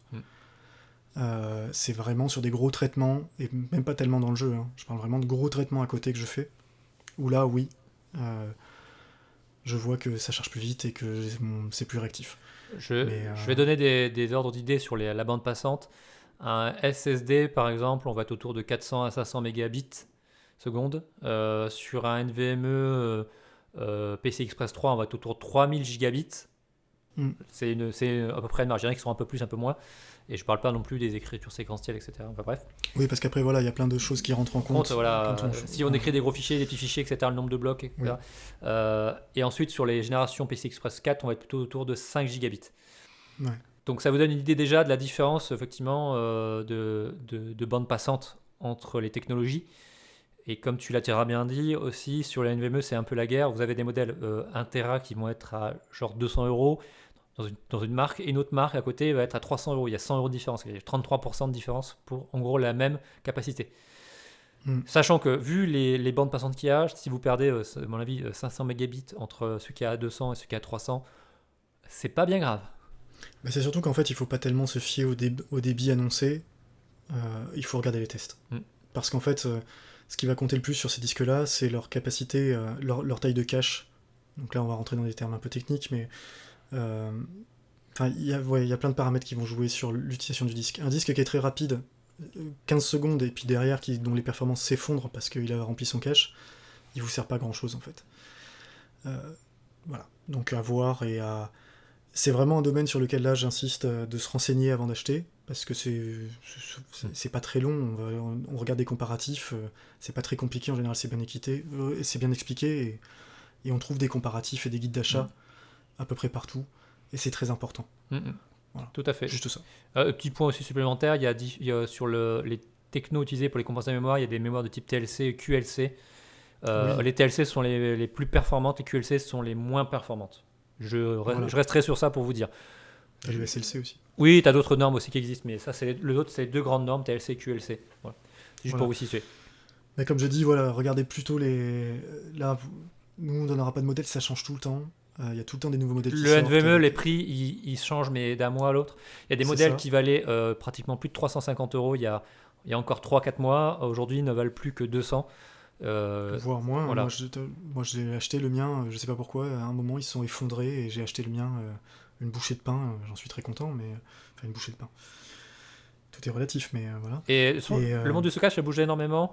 Pour vous situer, aujourd'hui, à peu près sur le marché professionnel, on est, enfin même général, même, le marché général, que ce soit professionnel et particulier, on est quasiment à 80% de ventes de disques type flash et 20% de disques HDD mécaniques. Classique, oui. Moi, j'en ai un dans le PC, et en fait, je le renouvellerai pas. Et encore 80, peut-être 70% peut-être. J'anticipe un petit peu, mais globalement, le disque dur traditionnel est en train de mourir. Le SSD SATA, lui aussi, va probablement devenir remplacer le HDD pour tout ce qui est stockage, archivage, et le NVMe, ça sera la norme. Oui, c'est ça. Mais en gros, si vous montez une machine gamer, aujourd'hui, monter une machine full SSD, c'est complètement envisageable. Ça l'était pas encore il y a 2-3 ans, mais aujourd'hui, si vous faites un peu de jeu, un SSD de 2 Tera, ça coûte pas grand-chose, quoi. Ah, pas grand-chose. Non, pas en NVMe, mais si, oui. En SATA. Allez, je regarde combien ça coûte. 2 Tera. On fait ça en direct. Un SSD de 2 Tera, ça coûte. Ah, quand même, un SSD, un Samsung Evo 2 Tera, c'est 369 € quand même. C'est quand même cher encore. Voilà. Ouais, les 2 Tera, ouais. C'est les 1 Tera alors qui ont baissé. Les 1 Tera, on va voir. Non, mais ça doit être dans les 200. Oui, 1 Tera, c'est 137 €. Ouais, voilà. Ouais, c'est ça. Donc 1 Tera, pour le jeu, 1 Tera, vous avez quand même un peu de marge. Oui, clairement. Donc un petit MVMe pour le système et un Tera derrière pour vos données, c'est pas mal. Après, je vais revenir quand même vite sur les disques durs mécaniques. Si votre budget est très limité et que vous n'avez que ça pour stocker vos jeux, ça fera le taf aussi. Oui, c'est long, mais ça marche. Ça sera plus long pour charger les jeux. Voilà, vous aurez peut-être un peu de swap, c'est-à-dire qu'un peu des appels disques pour récupérer les choses. Mais ça marchera très bien, vous inquiétez pas, il n'y aura aucun problème. Non, mais moi j'ai encore des jeux installés sur un HDD et ça marche. Le gros problème par rapport justement aux appels disques, c'est quand vous n'avez pas assez de mémoire. Que ce soit sur la carte graphique ou pour le PC, la mémoire centrale. Donc, normalement, il n'y a pas de souci. Bon, on va attaquer le gros morceau. Parce que là, on papote, mais ça fait presque une heure. Les cartes graphiques. Donc là, le carte graphique, c'est le nerf de la guerre. Il y a, pareil comme pour les processeurs, deux grandes marques. On retrouve AMD et Nvidia. Donc AMD, leur série, ce sont les Radeon, et chez Nvidia, ce sont les GeForce. Donc là, on ne peut pas mieux tomber, puisque AMD a annoncé il y a 3 jours de ça leur nouvelle carte graphique avec leur architecture RDNA 2. Et Nvidia, il y a 2 mois de ça, a annoncé leur nouvelle série RTX 3000. Donc là, on est parfait, on a toutes les nouvelles gammes de cartes graphiques annoncées et quasiment dispo. Donc là, accrochez-vous. Parce que là, c'est compliqué pour les processeurs, mais là c'est pareil. Hein. Oui, puis alors en plus, les fabricants de cartes graphiques ont une sale manie de renommer leurs cartes des générations d'avant pour les paraître, pour alimenter leur nouvelle gamme. Enfin, c'est une jungle. C'est un bordel sans nom. C'est un bordel sans nom. En gros, aujourd'hui, les gammes disponibles chez Radeon, ce sont les RX série 5000, donc 5600, etc. XT ou pas XT d'ailleurs. Les XT sont des versions un peu améliorées. La nouvelle série donc, de cartes Radeon qui va sortir d'ici une quinzaine de jours sont les séries donc 6000, 6008, 6800 XT et 6900 XT. Chez Nvidia, donc là actuellement, on a des cartes qui sont les séries encore RTX 2000 qui existent, qui vont disparaître, qui vont être remplacées par les RTX 3070, 3080 et 3090. Ceci dit, il existe des modèles plus bas de gamme, type 1660, qui existent aussi, qui sont des rebadgings des séries 1000 GTX il y a quelques années.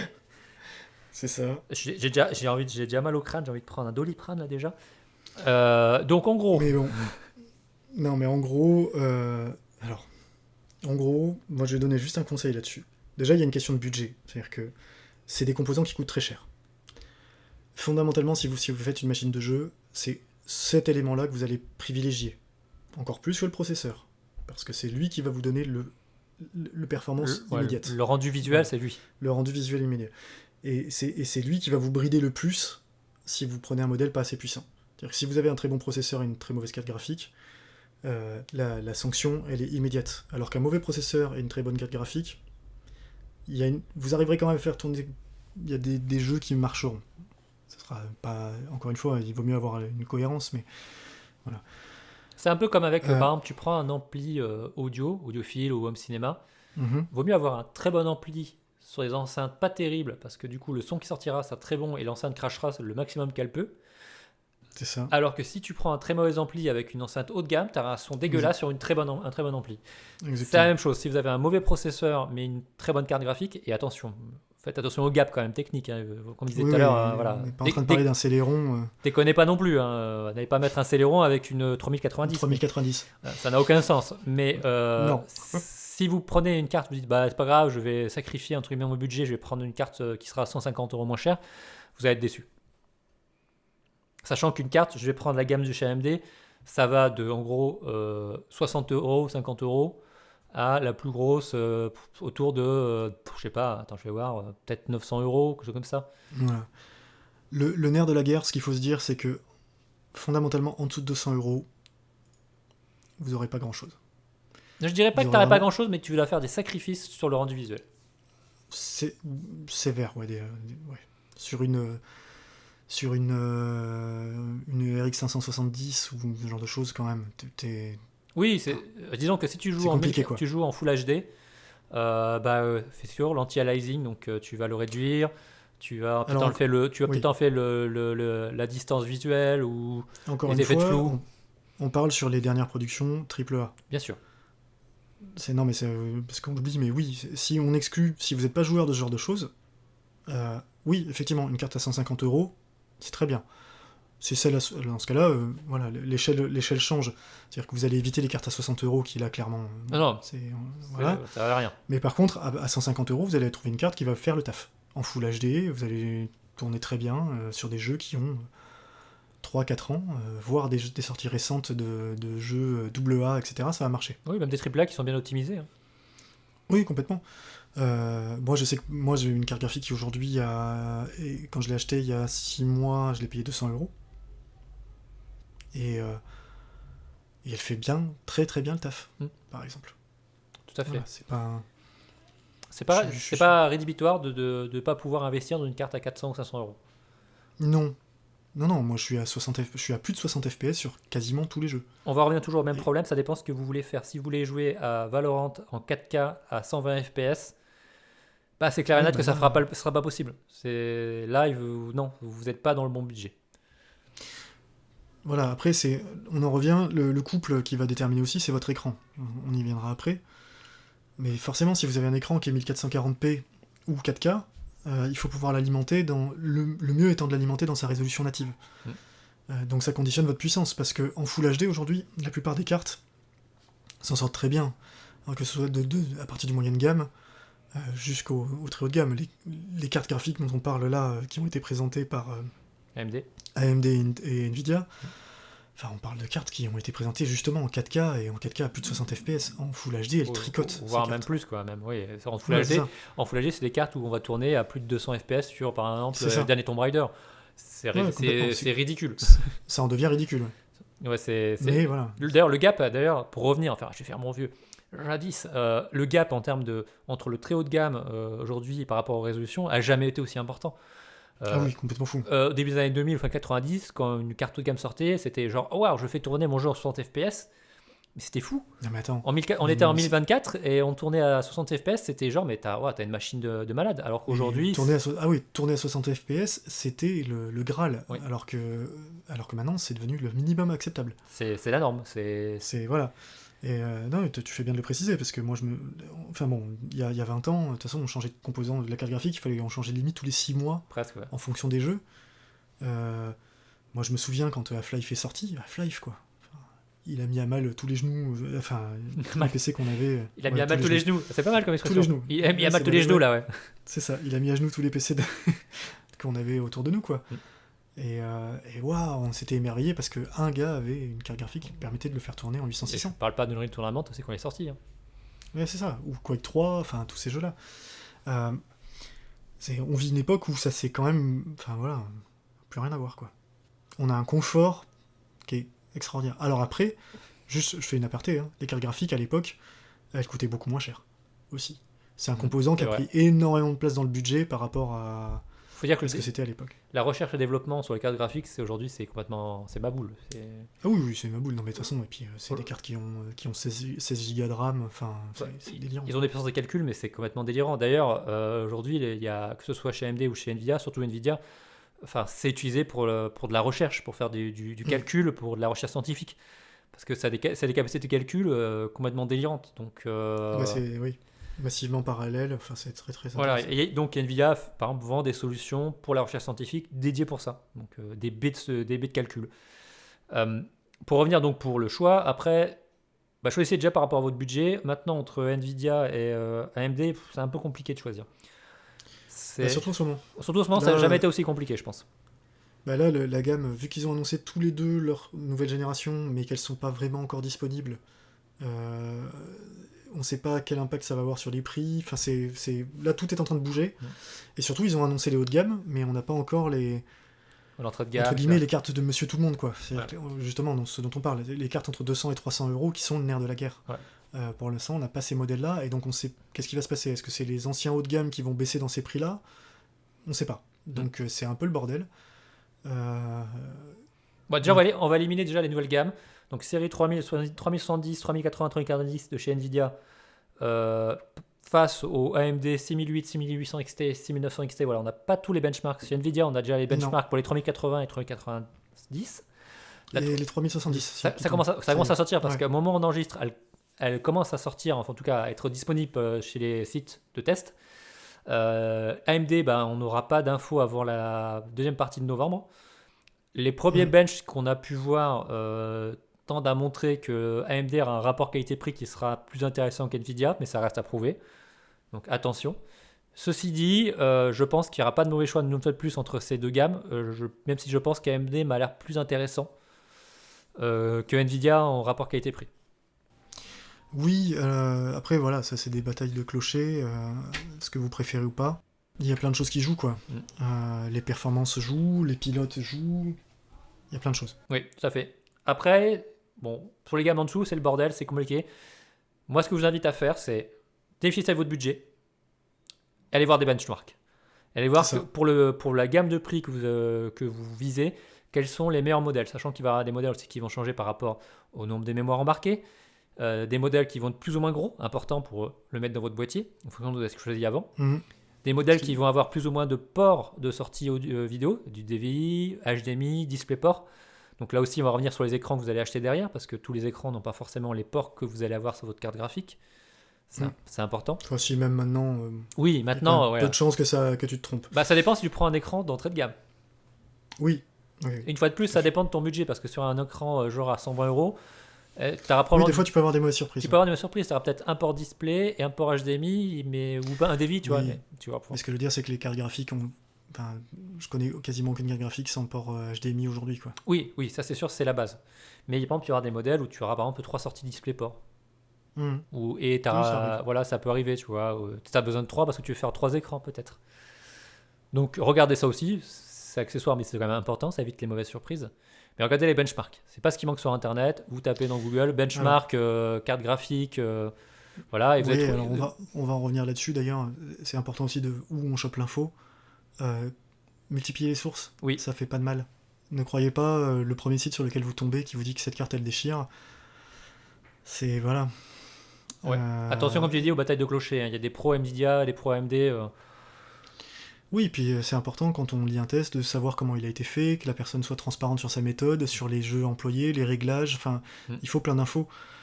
Et encore une fois, voilà, moi je sais que j'ai tendance à aller. Je suis un vieux, donc j'achète des magazines. Et voilà, je sais que j'ai tendance à regarder. Et maintenant que je connais les rédacteurs, leur façon de faire, etc., j'ai une confiance. Et puis après, il y a des chaînes YouTube qui sont très bien et qui ont l'air très complètes, mais c'est important. C'est multiplier les sources. Oui, allez voir 3-4 sites différents pour vos vidéos, pour avoir une idée globale, en fait, quand même, parce que, par exemple, il veut peut-être avoir un site qui va faire un benchmark avec une config que AMD et un autre qui va le faire avec Intel. C'est ça. Moi, je donne un exemple débile. Quand j'ai changé ma carte graphique, j'hésitais entre deux modèles. Il y avait un AMD et un Nvidia. Et selon les sites, c'était soit l'un, soit l'autre qui arrivait en tête. Voilà. Donc ça a été assez compliqué. Il a fini. Bon, au final, je suis pas du tout mécontent de mon choix, mais voilà, ça a été long parce que le prix était quasiment le même, mais le modèle, il y avait des variations, et puis les variations étaient trop importantes pour que ce soit honnête, quoi. Donc il a fallu que je fouille un peu. Sachant que pour finir sur les cartes graphiques, il y a des modèles qui sont des modèles constructeurs, donc on s'appelle les Founder Edition. Et après, il va y avoir des déclinaisons par les constructeurs tiers, donc Saphir, Zotac, etc., Asus, qui, par exemple, ils vont faire des modèles avec plus ou moins de mémoire, avec des fréquences plus ou moins élevées, des systèmes de ventilation différents. Alors c'est surtout ça auquel il faut faire attention, parce que si on peut avoir un retour sur le bruit que fait une carte, parce qu'une carte graphique, ça peut devenir insupportable très vite. Oui, clairement. Et je peux vous dire que moi, qui ai eu certaines cartes graphiques avec des systèmes, pas de ventilateur, mais de... Ah, ça m'échappe. Enfin, c'était des véritables souffleries, là. Comment on appelle... Aide-moi, Bruno. Oui, non, mais tu vois ce que je veux dire Oui, mais je vois... Il y a une époque où ils faisaient effectivement, tu sais, des systèmes à plat. Ouais, des turbines, voilà. C'était horrible. Ah oui, c'était pas bien d'avoir des cartes graphiques très plates. Mais alors, par contre, l'horreur. Ah oui. Non, puis moi qui ai eu une carte graphique qui chauffait beaucoup pendant plusieurs années, et quand elle chauffait, elle faisait un bruit assourdissant et très aigu, très désagréable. C'est horrible, quoi. Donc faites attention à ça. Et choisissez, vraiment, vous prenez le temps sur ce point-là, autant sur le processeur. Oui. Si vous êtes planté, vous avez pris AMD, vous avez dit, j'aurais peut-être dû prendre Intel, ça n'a pas d'importance. Non, et puis même je veux dire, même entre le choix entre deux modèles qui se suivent dans la gamme, parce qu'on est à un budget de 20 € près, ok, il y a une différence de performance, mais vous la sentirez pas forcément tous les jours, quoi. Alors que, la carte graphique, un truc tout bête, hein. Je vais donner un exemple concret. Entre une 1650 super et une 1650 pas super chez Nvidia, la 1650 était une arnaque. C'était une carte graphique qui était minable, qui faisait rien, tourner correctement. La 1650 super, c'est celle que j'ai dans mon ordinateur. Elle fait tourner des jeux en Full HD AAA. Voilà. C'est juste ça. C'était voilà, ils ont juste parce que justement la première était tellement nulle qu'ils ont ressorti un modèle super et du coup lui tenait la route.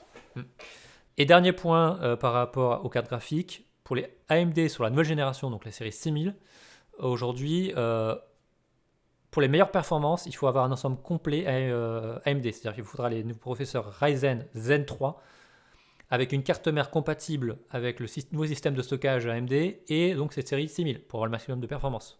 C'est le nouveau système en fait, qui permet d'accéder à la mémoire entre le processeur et la carte graphique de manière le plus optimale et avec la plus de bande passante. Alors, sachant que Nvidia a une techno similaire, hein. Tout à fait. Mais pour l'instant, on n'avait pas de détails. Donc on verra, les deux étant supportés par DirectX, mais ce qu'on est sûr, c'est que chez AMD, ça marche. Oui. Donc on verra ce que ça donne. Voilà, mais il faut le savoir.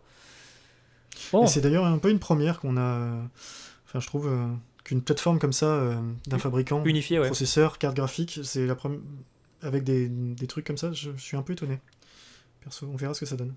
Bah, après, je pense que le fait que les consoles de nouvelle génération sont AMD, il y a un lien de cause à effet.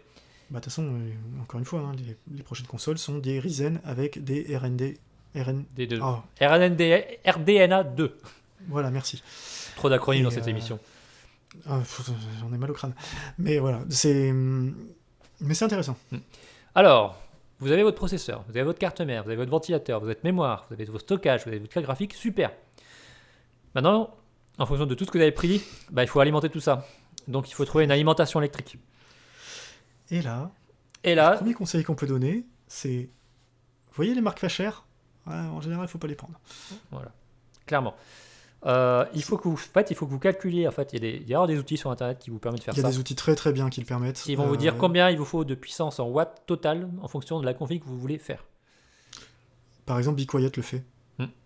On en revient. BeQuiet est un fabricant fait aussi des alimentations et ils ont un calculateur de puissance qui vous donne. Vous mettez les composants que vous avez, le processeur, etc. Et il vous dit voilà, très bien, il vous faut au minimum 550. Alors ils ont tendance à surdimensionner un petit peu. Vaut mieux avoir un peu. Puisque... Je préfère avoir plus que moins quand même. Mais bien sûr, c'est ce que j'allais dire. C'est important d'être plus que ce que vous consommez.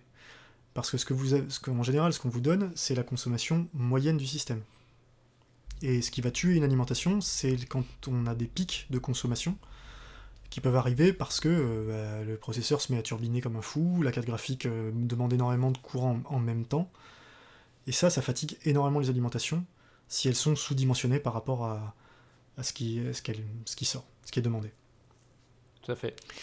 Et sachant que ce qui est important là-dessus, pour moi, alors après tu me diras, c'était la jungle, ça a été quand même bien normé, je trouve, avec les normes de consommation, justement, les normes Gold, Titanium, Platinum, qui vous disent, en gros, quel est le rendement de votre alimentation. Alors, qu'est-ce qu'on entend par rendement ? C'est l'énergie consommée par rapport à l'énergie restituée au système. Et du coup, aujourd'hui, l'avantage, c'est qu'on peut avoir une alimentation un peu surdimensionnée, elle va pas surconsommer de l'électricité pour pas vous en donner dans le système, en fait.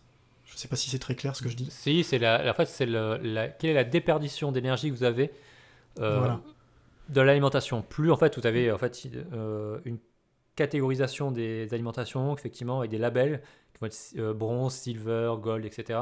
Et plus vous montez, plus votre alimentation va avoir un rendement efficace avec moins de déperdition. Donc c'est ça. Plus économe. Plus économe, et comme je dis, donc du coup c'est pas très grave d'avoir une alimentation surdimensionnée. Vous n'allez pas consommer, c'est pas parce que vous avez une alimentation 1000 watts qu'elle va consommer 1000 watts en permanence. Voilà, c'est ça que je voulais dire. Et là aussi, là on peut conseiller des marques, Bruno. Ah oui, clairement, oui. Une seule en fait. Oui. Parce que, enfin, une seule, non, il y en a d'autres, mais c'est Seasonic. La référence c'est Seasonic. Après, vous avez d'autres marques qui soit font fabriquer par Seasonic, ou à une époque l'ont fait. Je crois que Corsair faisait fabriquer par Seasonic. Possible. Je sais pas si c'est toujours le cas. Le Corsair est une très bonne marque en termes d'alimentation. Corsair, voilà. La marque LDLC était très bien aussi à une époque. Alors ils ont changé de nom récemment.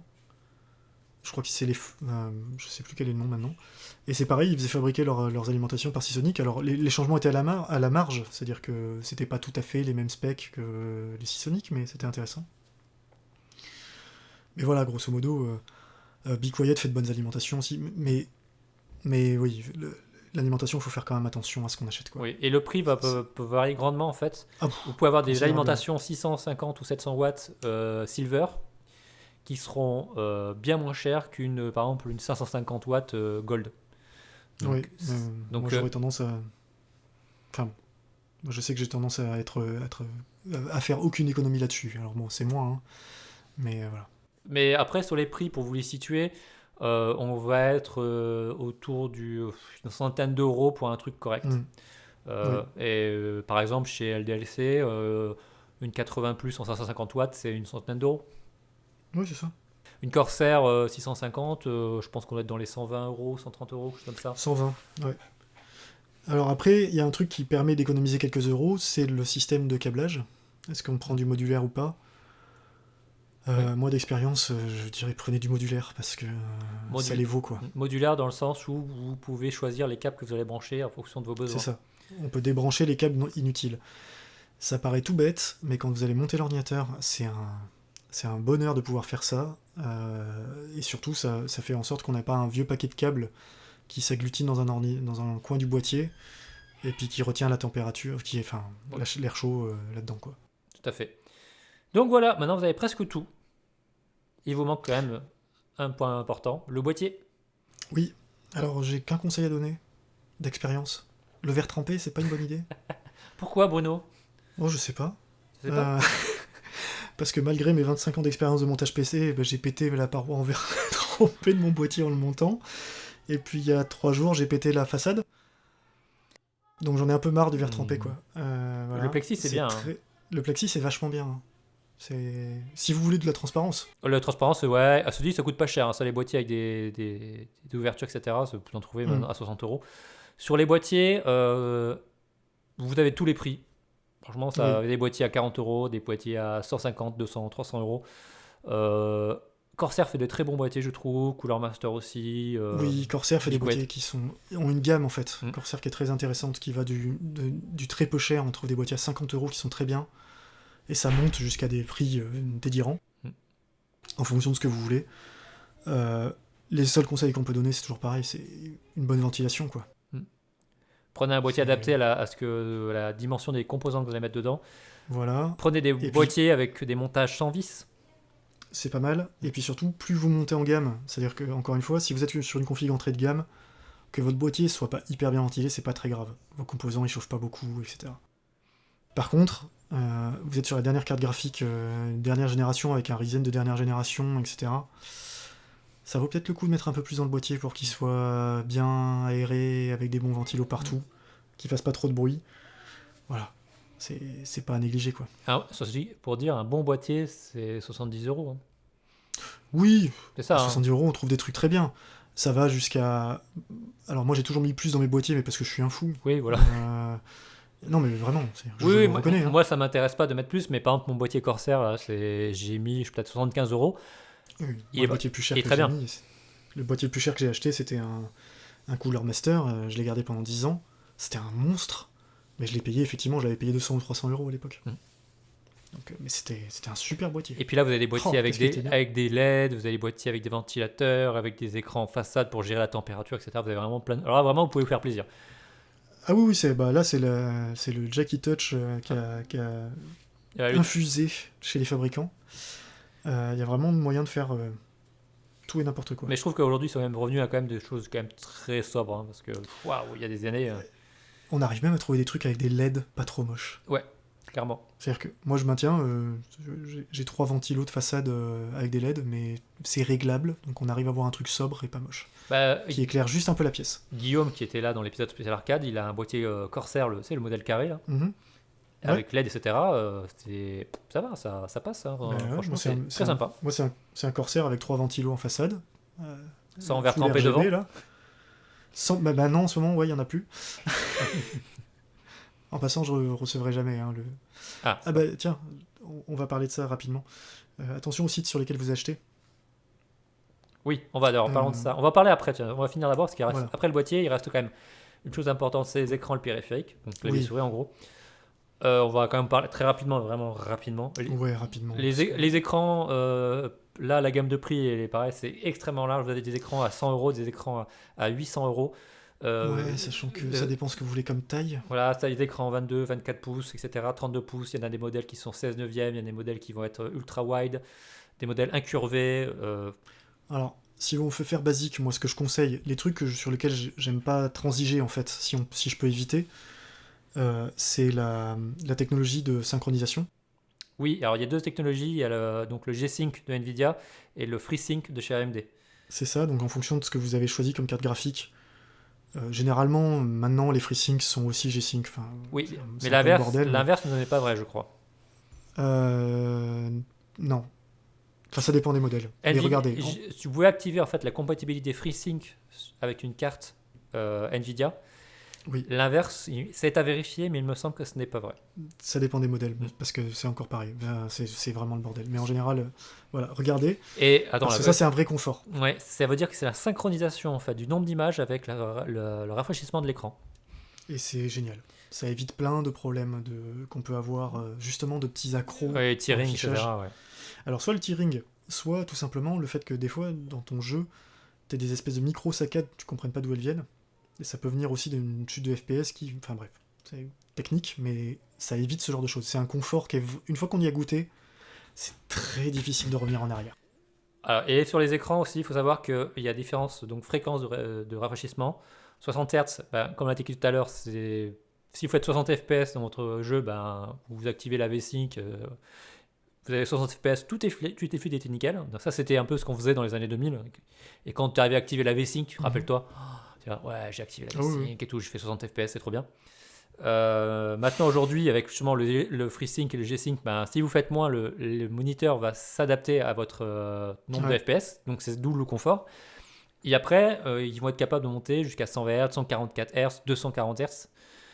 Donc là, comme on disait, le délire en termes de nombre d'images secondes.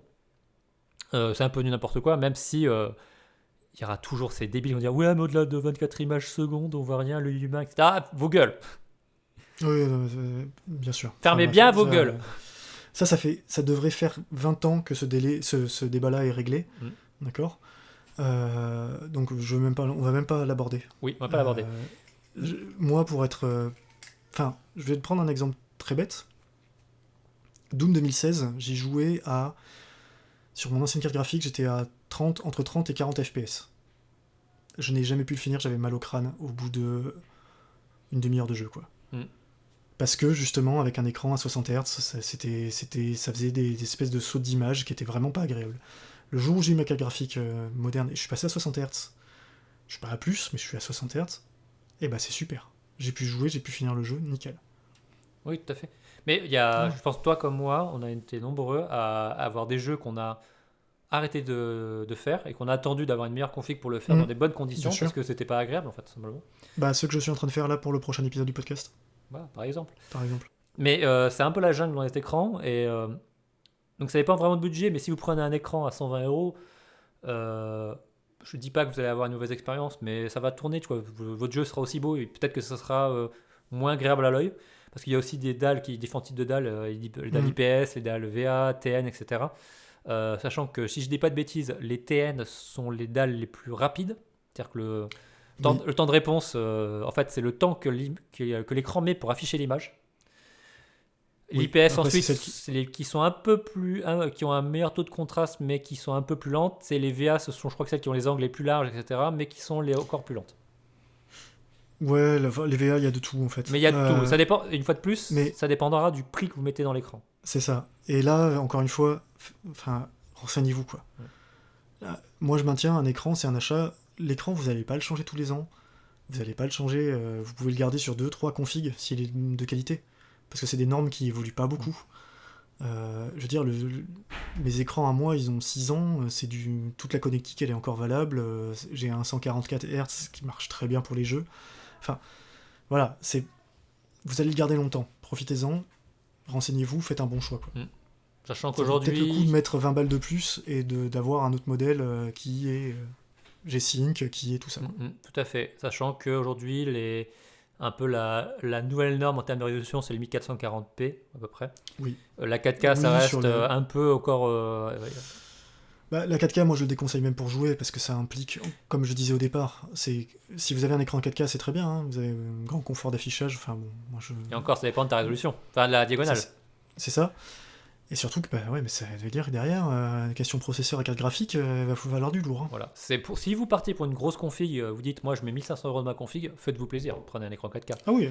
Clairement. Okay. Si par contre vous êtes un petit budget, prenez un écran Full HD.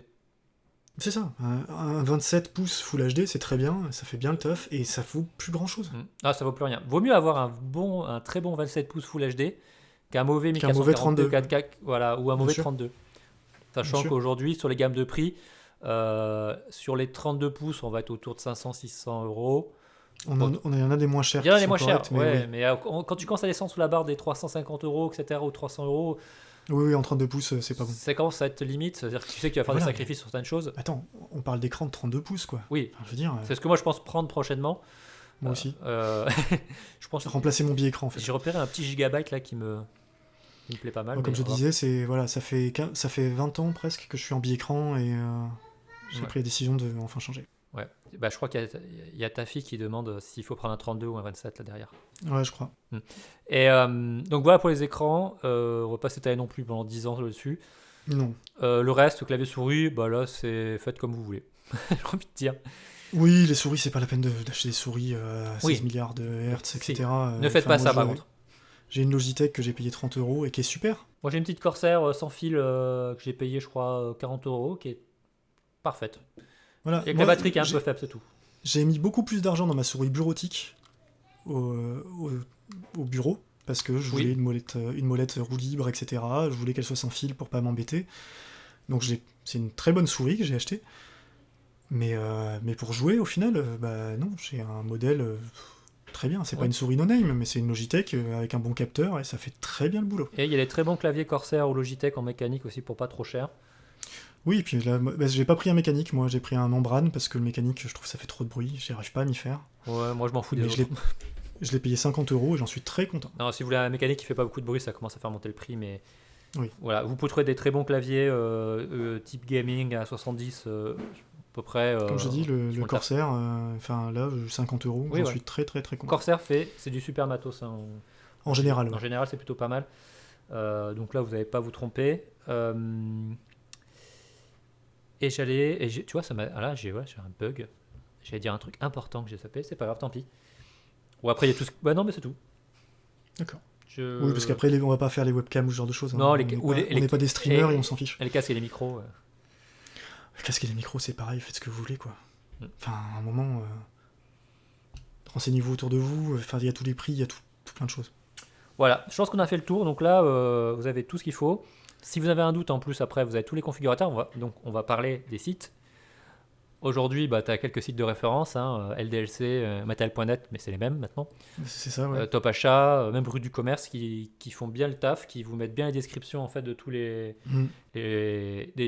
composants. Leurs configurateurs sont très bien. Faites jouer la concurrence. En fait, ils sont un peu plus chers en général que ce qu'on va trouver sur Amazon ou sur des sites allemands. Les Allemands sont très sont très concurrentiels. Très concurrentiels, ouais, sur les prix. Bon, mais l'avantage c'est ça, c'est que vous avez en général, ils ont un service quand même qui est pas mal. Ouais, moi personnellement, je fais du LDC depuis quasiment 20 ans. Moi j'étais plutôt matériel.net, mais tu vois comme quoi. Ouais, mais voilà. Mais je fais aussi du Rue du Commerce Top Achat et j'ai jamais eu de problème. Oui. Non, mais moi j'ai commandé partout. Hein. Voilà. Je dis j'étais plutôt matériel, mais en fait, de la même façon que je suis pas fidèle en marque, je suis pas fidèle en site. Et ça m'est arrivé d'acheter des trucs très spécifiques sur Amazon. Enfin voilà, j'évite en général. Mais ouais, non, je crois pas sur Amazon. ouais. Après, il y a une autre option aussi qu'on n'a pas parlé, mais je dis, mais vous pouvez aussi acheter des PC tout faits. Hein. De gaming, ça existe. Hein. Dell en fait, MSI en fait, Asus en fait, c'est avec leur gamme ROG. Voilà, moi je le fais pas parce que j'arrive jamais à trouver la machine qui me correspond. Mais parce que je sais exactement ce que je veux et que je suis un public très compliqué à satisfaire, quoi. Mais on trouve, comme tu dis, on trouve des PC gamers corrects. Hein. Oui, tout à fait. Et des trucs qui sont vraiment pas mal. Donc si vous voulez pas vous embêter dans le montage, bah, c'est une possibilité. C'est pas forcément l'option la plus rentable par contre. Non. Et la plus versatile. Non, et puis voilà, c'est surtout ça, c'est que là vous avez choisi quoi. Ouais, là vous choisissez vraiment le composant que vous voulez. Et éventuellement, ce que vous pouvez faire souvent, alors je sais pas si le LDLC ou Top Achat le font encore, bon, j'imagine que si. L'option de montage. Et voilà. Ils le font. Ouais. Je pense qu'ils le font toujours. Ils le font toujours. Ouais, normalement ils le font toujours. Donc, alors la seule truc qu'il faut éviter en fait en général, c'est un petit conseil, c'est que bien sûr là on parle de montage VC, donc vous n'avez pas Windows avec. Il faut l'acheter après à côté. Oui, tout à fait. Et ne l'achetez pas par contre sur LDLC ou machin, parce que là vous allez le payer 150 euros. Oh, ils doivent faire toujours des OEM, non? Non. Vérification live. Sur Cdiscount, tu trouves des OEM à entre 10 et 15 euros. Oui, effectivement, ils le font plus, oui. Ouais. Et du coup, l'option Windows, elle coûte cher. Oui, c'est 150 euros, 120 euros. Hein. Voilà, Donc il faut en prendre compte que vous devez sortir ça encore derrière. c'est ça. Alors que si vous l'achetez à côté, voilà, vous pouvez le... Sur Cdiscount, vous le trouvez en OEM pas cher. Et je vais pas rentrer dans le détail du système de licensing de Microsoft, je passe ma vie au Non. boulot avec ça, et j'ai pas envie d'avoir mal au crâne, j'ai déjà mal au Non, crâne. non, ce sera un podcast à part entière. On va faire un podcast uniquement sur le licensing Microsoft, ça va être génial. C'est ça. C'est fabuleux. Ouais, tout le monde va nous écouter. Dernier conseil, les configurateurs, ça peut aussi vous servir pour essayer de déterminer votre budget. Évidemment. Parce que là, ça vous permet vraiment de jouer dans tous les composants, de dire ah voilà, bon, ok, j'ai un peu dépassé mon budget, qu'est-ce que je peux gratter? Est-ce que je vais mettre plutôt un SSD au lieu de mettre un NVMe? Est-ce que le Et sans rien oublier. processeur, le mettre en dessous, voilà, et tout vérifier que vous n'avez rien oublié. Parce que moi, ça m'est arrivé une fois de commander un ordinateur comme ça. Mon budget était tout bouclé, etc. Mais j'avais oublié un petit détail. T'as dit ah c'est pas cher. Hein. Ah ben non, c'était pas énorme, mais je rentrais pile poil dans le budget que je m'étais fixé, j'étais fier de moi. Et puis en fait, j'ai dû rajouter un billet de 200 euros parce que bon, j'avais oublié un truc. Donc ça fait râler. Oui, ça arrive. Donc voilà, C'était il y a longtemps. je pense qu'on vous a donné toutes les pistes et toutes les informations qui vous permettront de monter votre premier PC. Et prenez votre temps. Ouais, prenez votre temps, cherchez bien, réfléchissez bien, regardez les benchmarks, regardez les tests, allez voir les avis clients sur les composants. C'est un achat très important, ça se fait pas sur un coup de tête. Si ça vous fait peur, etc., bah ok, c'est pas grave. Prenez des conseils. On a tous un ami geek quelque part, etc. C'est juste faites attention parmi ceux qui s'y connaissent. Tu vois, c'est à mon tour de faire les guillemets tout seul devant mon écran. Bon. Des fois, il y a des ayatollahs un peu bizarres qui... Oui, je suis sûr et certain que là, il y a des gens qui vont nous écouter et nous dire ah, vous dites de la merde. Ah, mais clairement. Mais on n'est pas là pour dire qu'est-ce qui est mieux. Et je m'en fous aussi, moi aussi, complet de ce qu'ils vont dire. Bon. C'est, comme je dis, j'ai eu des emmerdes avec toutes les marques qu'on trouve aujourd'hui. Ouais. Voilà. Parce que c'est toujours arrivé. Et c'est moi, pas j'ai des grave. problèmes avec Asus, j'ai des problèmes avec Dimensity, j'ai des problèmes avec des Saphirs. Il y a 5 ans, il y a encore 6 ans, je jurais que par Logitech pour les périphériques. Aujourd'hui, je trouve qu'il m'intéresse. Ça m'est revenu. Ça m'est revenu. Je sais ce que je voulais dire. Ah, super. Ah, ça y est, je sais. Ne prenez pas du Razer. Ah, mais oui. Ne prenez pas des périphériques Razer. C'est cher et c'est de la merde. On dit justement, en fait, le problème des Razer, c'est qu'ils ont souvent bonne presse. C'est-à-dire que c'est des trucs qui tiennent... qui sur papier tiennent bien leurs promesses et les premières semaines ça marche correctement, mais ils ont vraiment un problème de fiabilité. Je reviens à ce qu'on disait. Je sais pas, mais alors j'ai rien contre vous Razer. Si vous nous écoutez, moi je t'aime beaucoup, mais tous les produits Razer que j'ai eu, genre j'ai eu un clavier, un Chroma Ultimate RGB, un clavier à plus de 200 euros. J'ai eu que des problèmes avec. Que des problèmes. J'ai ouvert des tickets au support, ils m'ont fait faire des mises à jour firmware sur des firmware qui n'étaient même pas disponibles sur leur site, qui m'ont sorti des trucs improbables. J'ai jamais pu résoudre les problèmes que j'ai avec mon clavier. Mon clavier aujourd'hui, les chromas, je l'ai balancé, j'ai pris un Corsair. Quand vous sortez 200 euros qui vous disent il faut le remplacer, non. Enfin, c'est rageant quand même. Et les souris, pareil. Black Mamba, j'en parle même pas. Mais ouais, mais c'est ça que. On aurait eu le cas sur un truc. Guillaume qui nous écoute, te rappelles de ta souris aussi, Razer? Voilà.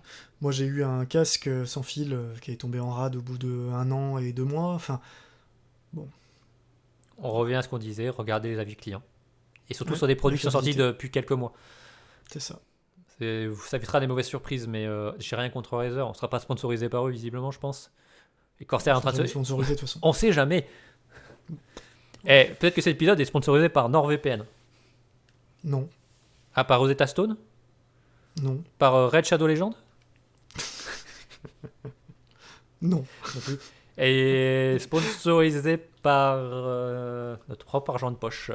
C'est ça. Ah ok, non voilà, juste à partir, regardez bien les marques, etc. Et je pense que prenez le temps. C'est important. Non mais c'est pas un achat anodin quoi. Et c'est pas grave. Et il y a toujours des nouveaux modèles qui sortent, etc. Mais ouais, mais ça sert à rien d'avoir le dernier modèle. L'exemple typique que je donne et que je trouve très drôle, on parlait des Nvidia, les dernières cartes graphiques. Les premiers acheteurs ont eu des problèmes de fiabilité sur leurs cartes. Pas tous, certains. C'était des cartes... sur une carte qu'on a payé 850 euros, ça embête un peu quand même. C'est un peu gênant quand même. Voilà. Oui, ouais, tout à fait. Un peu. Et alors, et pour juste dernier point, et après on arrête. Rappelez-vous que quand vous aurez un PC, vous allez vous rattraper au niveau des prix des jeux. C'est ça. Et quand je Parce dis vous allez que, vous rattraper sur le prix des jeux, les jeux quand ils sortent sur PC sont bien moins chers que les versions console. Ils sont presque à moitié prix. Parfois Pas oui, tous, mais- pas tous, mais c'est souvent par exemple, vous avez des AAA sur console, vous avez un Tomb Raider qui va sortir à 60 € sur PS4 ou sur Xbox et que vous allez avoir à 45 € sur PC. Et ça, c'est hors solde. Et les soldes, c'est de la folie. On passe au à part ça. Allez. Allez, c'est fou, on se fait un petit à part ça après 1h40 de PC. Et on se fait un petit à part ça quand même parce que voilà, c'est un épisode hors série, mais on va se faire plaisir. Moi j'ai un petit sujet là, comme ça, vite fait, parce qu'il est sorti un petit jeu qui a l'air bien sympathique qui s'appelle Star Wars Squadron. Oui. Tu m'en as parlé et moi je commence à. Tu m'as dit. Moi, il me fait envie. Ouais, il te fait envie, moi aussi. Et tu m'as dit un truc en me disant t'as un OTAS toi. Et, et un OTAS, alors pour ceux qui ne savent pas, c'est le système en fait de pilotage. Vous avez la propulsion et le joystick. Donc OTAS, ça veut dire Hands on Thruster and Stick. Et en gros, je me suis posé la question en me disant maintenant qu'on a le Star Wars Squadron, il y a Elite, il y a No Man's Sky, Flight Sim. voilà, il y a Flight Simulator surtout qui est sorti au mois d'août. Je me suis dit, est-ce que c'est pas le moment enfin d'investir dans un OTAS? Parce que ça reste quand même assez cher. C'est la question que je me suis posée aussi, c'est-à-dire en disant, voilà, je vois, j'ai plusieurs jeux qui pourraient l'utiliser, ce serait cool, quoi. Après, un OTAS, c'est quand même assez cher. Hein. C'est 150, 250 €, 300 €. Ça dépend C'est- de la En marque. fait, il n'y a pas de limite de prix maximum, Mm. et, mais oui, pour avoir en dessous de 150, c'est compliqué d'avoir de la qualité, quoi. Oui, parce que en plus, vous pouvez avoir simplement un stick, vous pouvez avoir un yoke, vous pouvez avoir le pédalier. Mm. Enfin, c'est sans fin. Et je me suis quand même posé la question en me disant sur quoi je pourrais jouer. Et donc, je me suis dit, mais il y a aussi ce petit jeu là, qui s'appelle Star Citizen là. Et je me suis dit, c'en est où en fait? Parce que vu le budget, etc., c'est quand même un jeu qui se veut pour faire du dogfight spatial, mais aussi atmosphérique. C'était quand même, si j'investis dans un OTAS, autant le rentabiliser maximum. Donc, allons voir ce que donne Star Citizen. Alors, je suis allé voir des vidéos de gameplay pour savoir un peu où ça en était.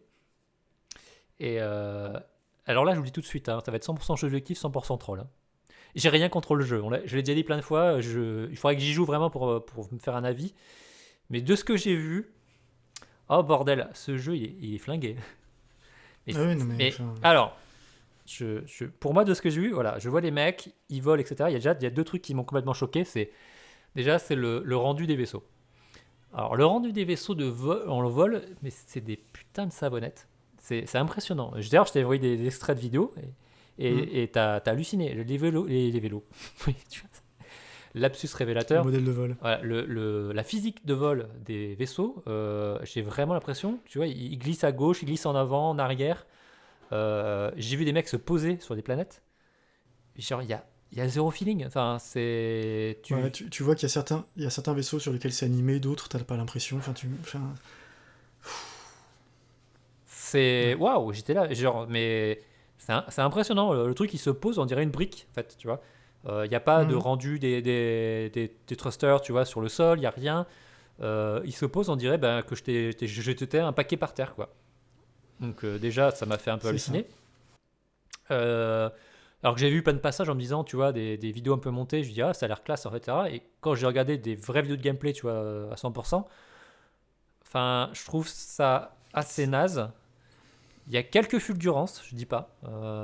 Les sorties atmosphériques, par exemple. Mais c'est ça, on en parlait, les sorties. C'est encore un jeu qui. Ouais. Enfin, bon, ouais. Il y a des effets de lumière concept. qui sont intéressantes, qui sont plutôt jolies, etc. Mais je trouve que c'est complètement flingué. Moi, en fait, le plus gros problème, c'est ce que je t'ai dit, c'est qu'en fait, je me demande si un jour, tout simplement, admettons le jeu fasse tout bien. Ce qui n'est pas le cas, hein, très très loin. Mais tout ce qu'il a promis est dans le jeu. Je suis même pas sûr qu'à la fin, ce soit fun à jouer.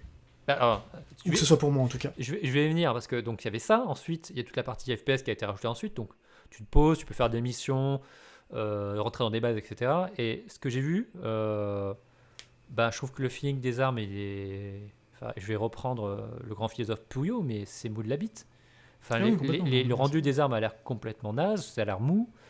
Les déplacements, t'as des vues TPS, FPS, Enfin, c'est vraiment pas terrible. Il n'y Ensuite, a pas d'IA. ouais, l'IA a l'air complètement naze. Le rendu visuel. Visuellement, c'est moche. Enfin, c'était beau il y a... Enfin, moche, j'exagère. C'était beau il y a peut-être Hmm. 5-6 ans. Mais aujourd'hui, je suis désolé. J'ai vu Ghost Runner, là, qui a une atmosphérique futuriste, et il y a Ouais. 24 heures. J'ai regardé Atomium y jouer. Et quand tu vois la Mais différence c'est- visuelle, c'est le jour et la nuit.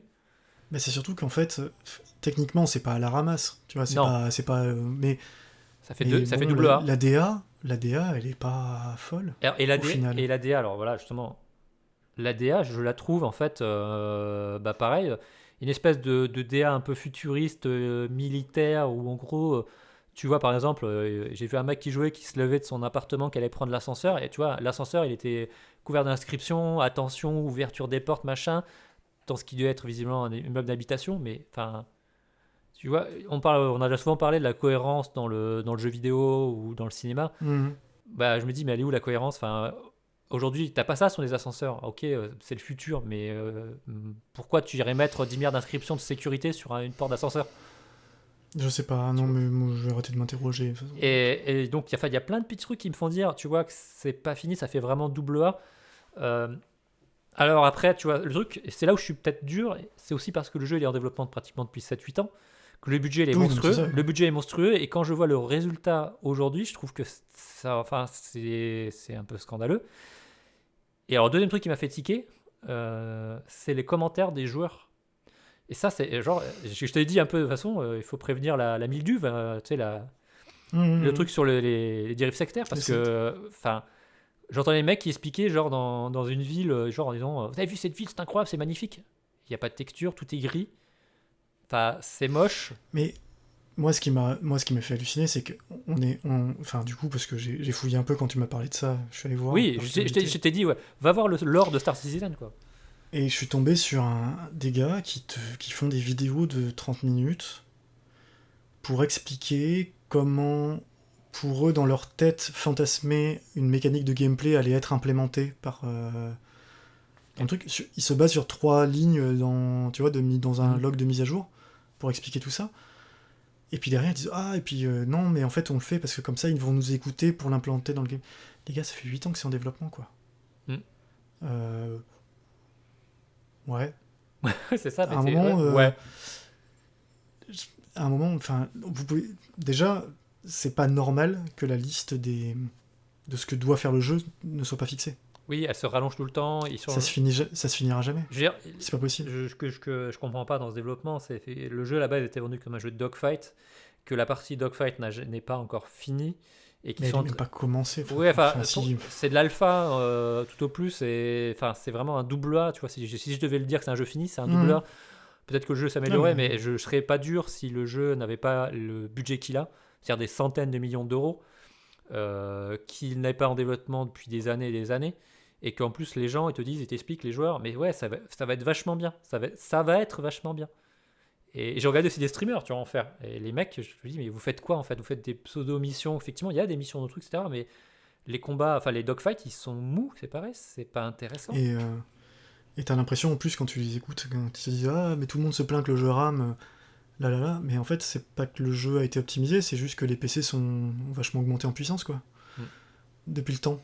Parce que ça fait 5 ans qu'on dit que le jeu rame, alors heureusement que maintenant il arrive à tourner à 60 FPS. Mm. Mais déjà, moi sur les vidéos que j'ai vues, c'était pas 60 FPS constant. Et enfin, je sais pas. Ouais, c'est des univers vides, et les IA aussi. C'est ouf. Les PNJ, les IA des PNJ, quoi, on dirait. Et franchement, Mais il y en a pas. les PNJ dans les premiers Mass Effect étaient bien mieux. Et ils bougent pas. Ils sont. Enfin. Oui, ils ont des patterns hyper fixes, etc. Et genre, j'ai vu une vidéo d'un mec qui expliquait que c'était le jeu le plus immersif qu'il ait vu. Ah, toi, on a vu la même. Ah bah, tu en as dû voir la même, tu vois. Et franchement, Mm. et le mec est tout le temps là pendant 30 minutes à dire waouh, vous avez vu ça, c'est incroyable, vous avez vu ça, c'est magnifique, c'est ce qu'il y a de plus beau, c'est l'univers le plus immersif que j'ai vu. T'as joué à Witcher 3 Non, non, mais bon. tu vois, enfin, bref, j'ai envie de ce jeu, c'est un peu le nouveau Stadia, tu vois, pour nous, parce que j'ai l'impression que, à mon avis, ça va être le. On va le maltraiter, ce truc-là, parce que j'aimerais que le jeu soit bien. Ouais, mais après, comme je te dis, d'un point de vue conceptuel, je trouve ça très fort. Dans l'imagination, ça éveille l'imagination, nos fantasmes de gamins, etc. C'est clair que ça fait envie. Mais, bah oui, mais en même temps, moi, j'ai pas le temps de commencer un jeu et d'attendre 4 minutes le métro. Oui. Tu vois, c'est tout con. Mais en fait, j'ai pas envie d'avoir dans un jeu vidéo les contraintes que j'ai dans la vraie vie. Et, et du coup, effectivement, quand j'étais gamin, je me disais, mais t'imagines un jeu qui simulerait même ça, ce serait fabuleux. Mais aujourd'hui, c'est pas ça dont j'ai envie. J'ai envie d'un jeu qui me raconte une histoire, Enfin, donc non, c'est pas pour moi. Je te dirais qu'en fait, moi, ça m'irait très bien, tu vois, un jeu immersif comme ça où tu attends le métro. Mhm. Parce que ça marche dans des jeux comme The Witcher 3 et j'imagine dans Cyberpunk ce sera la même chose. Parce que l'univers est cohérent, que ça Mhm. fourmille de détails et quand tu attends le métro, tu as des conversations que tu peux écouter, tu vois, il se passe des choses dans l'univers, il vit, il est organique, comme on dit souvent. Là, on voit juste un mec qui attend dans un espace aseptisé, avec des PNJ qui répètent toujours les mêmes patterns, avec des démarches totalement robotiques. Ouais, c'est ça. Donc en fait, tu te fais juste chier à attendre ton métro pendant 60 secondes pour aller à un autre endroit pour prendre ton vaisseau. Mhm. Enfin, et on revient à ce que tu disais au début, il est où le fun? Moi, j'ai pas vu de fun. Mhm. Et c'est ça que je cherche dans un jeu aujourd'hui. Je vais voir des vidéos pour voir si le jeu, les Bah, le mécaniques, fun, ou au apportent du moins des fun. sensations, ou quelque chose. C'est pas forcément le fun, parce que j'aime pas la recherche du fun à tout prix dans un jeu vidéo, il faut qu'il me provoque quelque chose. Oui, enfin, chacun Que ce soit du malaise, qui me mette mal à sa l'aise, forme qui de me fun, mette... entre guillemets, de Voilà, divertissement ou c'est ça. d'intérêt que tu vas avoir. Là, quand C'est ça. je regardais le jeu, il n'y a rien qui me plaît. La Non. partie FPS, je la trouve nulle. La partie vol, je la trouve nulle. Visuellement, ça ne me fait pas envie. Les C'est ça. interfaces, je les trouve horribles et imbitables. Et vu que j'ai jamais été modéliste et que j'en ai rien à foutre d'avoir des beaux petits avions que je mets dans des boîtes, voilà. C'est le seul truc que je trouve bien. Les vaisseaux sont cool. Et d'ailleurs, c'est ce qui. D'ailleurs, on fait tout leur campagne. C'est, les gens achètent des Bien sûr. vaisseaux sur le principe de se dire je vais avoir un vaisseau qui a de la gueule pour ensuite aller casser la tête des gens. Sauf qu'au final, il se passe pas grand chose. C'est ça. Et d'ailleurs, ça me fait rire parce que pour finir dessus, je vois des vidéos de mecs qui rigolent parce que en gros la physique a fait n'importe quoi et que c'est ça leur amusement quoi. Mais ce qui est toujours marrant, hein, quand la physique dans un jeu fait n'importe quoi, c'est toujours drôle. Oui, oui, mais ça me faisait rire sur le premier Halo quand il est sorti Ouais, il y a 20 ans, quoi. ouais, ou dans le dernier Far Cry, Hmm. c'est le 5. Je veux dire, ouais, tu vois, il y avait des trucs complètement pétés. Oui, oui. Peut-être quand il y a un truc inattendu, c'est rigolo, ou dans Mafia par Et Assassin's exemple, Creed. un truc comme ça, tu vois. Mais là, non. On est d'accord. Voilà, ça c'est moi à part ça. Ok. T'avais besoin de le vider. Ah, Je non, mais comprends. j'avais besoin de le sortir, tu vois, parce que Ah ouais. ça, Ça marche. sinon j'étais pas bien, j'étais ballonné, tu vois, faut que ça sorte. Bah moi, je vais en faire un juste rapide. C'est un appel à tous les launchers de merde concurrents de Steam. Il y a une fonction sur Steam qui est fabuleuse, qui vous permet de partager votre compte avec votre famille. Oui, Je t'explique. Mon beau-fils, il est sur mon ordinateur, il a un compte Windows. Il accède à ma bibliothèque Steam. Ça marche très bien. On n'a pas réinstallé les jeux, tout fonctionne. J'ai voulu faire la même chose avec Origin, c'est pas possible. J'ai voulu faire la même chose avec Epic Game Store, c'est pas possible. J'ai voulu faire la même chose avec le Game Pass. Je me suis dit, c'est Microsoft. bah, Qu'est-ce qui pouvait mal se passer? bah, Alors, qu'est-ce qui s'est mal passé? Alors déjà, je me suis logué sur le compte de mon beau-fils, j'ai installé l'application, ça n'a pas marché. Je me suis délogué de l'application, j'ai désinstallé l'application, je suis allé sur des forums. Un mec ambassadeur de Microsoft m'a dit vous devez vous connecter au store Microsoft avec le compte qui a souscrit l'abonnement Game Pass, ce que j'ai fait. Installer l'application, ce que j'ai fait. Me déloguer du store, me reloguer sur le compte de mon beau-fils, ce que j'ai fait. Et lancer l'application. Et là, elle m'a demandé veuillez souscrire à un Game Pass. Preuve que ça ne marchait pas. Donc, c'est pas grave. J'ai dit je verrai ça demain. J'ai la flemme. Je me suis relogué sur mon compte à moi et j'ai voulu lancer un jeu du Game Pass et il m'a dit que je n'avais pas l'âge requis pour lancer le jeu. Et il a fallu que je me relogue sur le compte de mon beau-fils pour lui dégager toute l'application et tout le bordel pour pouvoir enfin jouer au jeu du Game Pass. Bon bref, ça marche pas. Personne ne sait si c'est possible ou pas. J'ai eu 3 réponses différentes de 3 ambassadeurs Microsoft sur ce sujet. Voilà, vous faites chier. À un moment, si vous voulez encourager le piratage, voilà, les plateformes c'était très bien, mais j'en ai marre. C'est tout. Il y a que GOG qui permet. Et on se pose même pas la question, le jeu est installé pour tout le monde et ça marche. oui. Donc, voilà, c'était juste mon coup de gueule. Faites un effort. Ça vous tuerait pas. Et le dernier truc, tant qu'à faire, c'est achetez pas de jeu Origin depuis l'Epic Game Store. Parce que c'est insupportable en fait. C'est l'Epic Game Store qui va vous lancer Origin pour installer le jeu. Quand vous lancez le jeu, ça vous lance Origin, qui va lancer l'Epic Game Store pour vérifier que vous êtes connecté au secours. Les 2 launchers sont lancés quoi que vous fassiez pour le jeu. C'est insupportable. Comme je t'ai dit, moi je pars du principe que je n'achète pas de jeu d'une autre plateforme, tu vois, ailleurs. Mais après, c'est question de promo. Hein. Oui, le même jeu, oui, bien le sûr. même jeu, je le payais beaucoup plus cher, hein, donc voilà, je l'ai pris sur l'Epic Games Mais Store. tu vois, ça Mais- m'embête de me dire je dois lancer le GS pour Mais je avoir referai un jeu plus. sur Uplay, tu vois, ça me... Ah ouais, non, mais voilà, mais je referai plus, Ouais. clairement. Et la dernière fois qu'on m'y prend, quoi. Hmm. Là, c'est un enfer. On est chafouin ce mois-ci. Hein. Ouais, grave. Ouais. Ceci On est dit, reconfiné. ouais, c'est le reconfinement. Ceci dit, reconfinement et sortie de nouvelles consoles en même temps, moi je sens le complot quand même. Bah, faut pouvoir aller les acheter quand même. Ou tu peux te les faire livrer, si tu les as précommandés. Mais le Ouais. mec qui l'a précommandé dans son magasin, tu vois, son petit magasin de jeux vidéo à côté Ouais. de chez lui, il a bien mauvaise. Hein. C'est ça, Il a intérêt à connaître le mec du magasin pour aller récupérer sa console. exactement. Parce que sinon là... Bon, perso, j'ai pas précommandé quoi que ce soit, donc Non, moi non plus. là je vais claquer probablement 1500 balles pour acheter un nouveau PC, donc une PS5. Hein, ça attendra. Hein. Tout ça pour Ouais, jouer à FF14 à 400 FPS. Je sens que l'investissement va être rentable. On verra. T'as pas l'air convaincu. Non. T'as raison. Moi non plus. Non mais tu vois, en plus, et là, avec le début du confinement, hier avant-hier, j'étais en mode genre, non mais il faut que j'achète des trucs, il faut que j'achète un nouveau PC. Je fait une config de malade, j'étais là genre, tu vois. Il y a un petit côté compulsif, tu vois, de compenser le manque de vie sociale, etc. Avec de l'achat de matos et tout, je sais pas. C'est intéressant, hein, et tu y as à faire une psychanalyse là-dessus. Là. Ouais, non, mais on a plein de sujets encore. Ouais. Qui peuvent arriver. C'est... Bah écoute, on va arrêter sur ce grand moment. Oui, moi je vais aller reconfiner mes enfants. et- Ouais, c'est insupportable ces enfants. Je regarde peut-être le petit passage de ta fille. Ah oui, ça tu peux le garder. Ouais, ça fera la blague. Bon, bah écoute, Bruno, merci à toi. On se retrouve plus tard dans le courant du mois de novembre pour un nouvel épisode traditionnel de Pas le temps de jouer. Et début novembre, hein, parce que moi j'ai déjà enchaîné ceux des jeux de décembre. Hein. T'es chiant à être à la bourrin. Ah non, on avait dit qu'on fait l'épisode spécial PC, on fera l'autre fin novembre maintenant. Non, mais je blague, mais c'est juste que le jeu que je vais traiter le mois prochain, je l'ai déjà fini il y a 2 mois. Compliqué, hein. Ça va faire jouer ma mémoire et tout. si Je suis vieux, moi. Si je passais pas trop de temps sur Hades aussi là. Bah c'est ça le truc. C'est que voilà, monsieur pas le temps de jouer parce qu'il joue à d'autres jeux, c'est un scandale. Mais sinon, je parlerai d'Hades, c'est tout. Bah, fais ce que tu veux, mais tu peux. Hein. Moi, je peux parler d'Hades. Mais je suis pas sûr que ça sera si long que ça parce que. Enfin, il y a beaucoup à dire quand même. Ça. Ah, je sais pas, tu vois.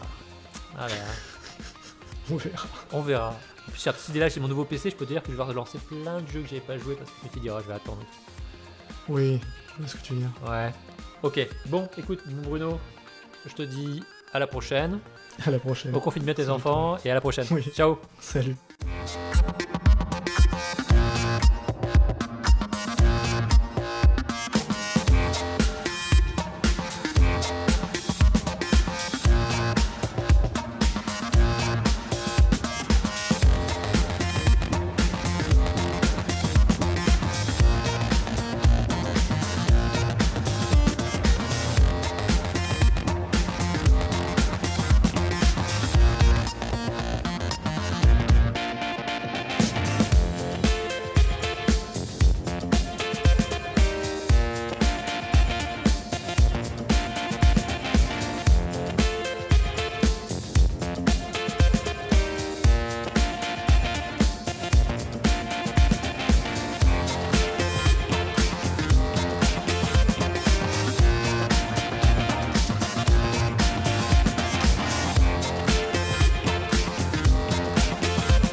section T et B.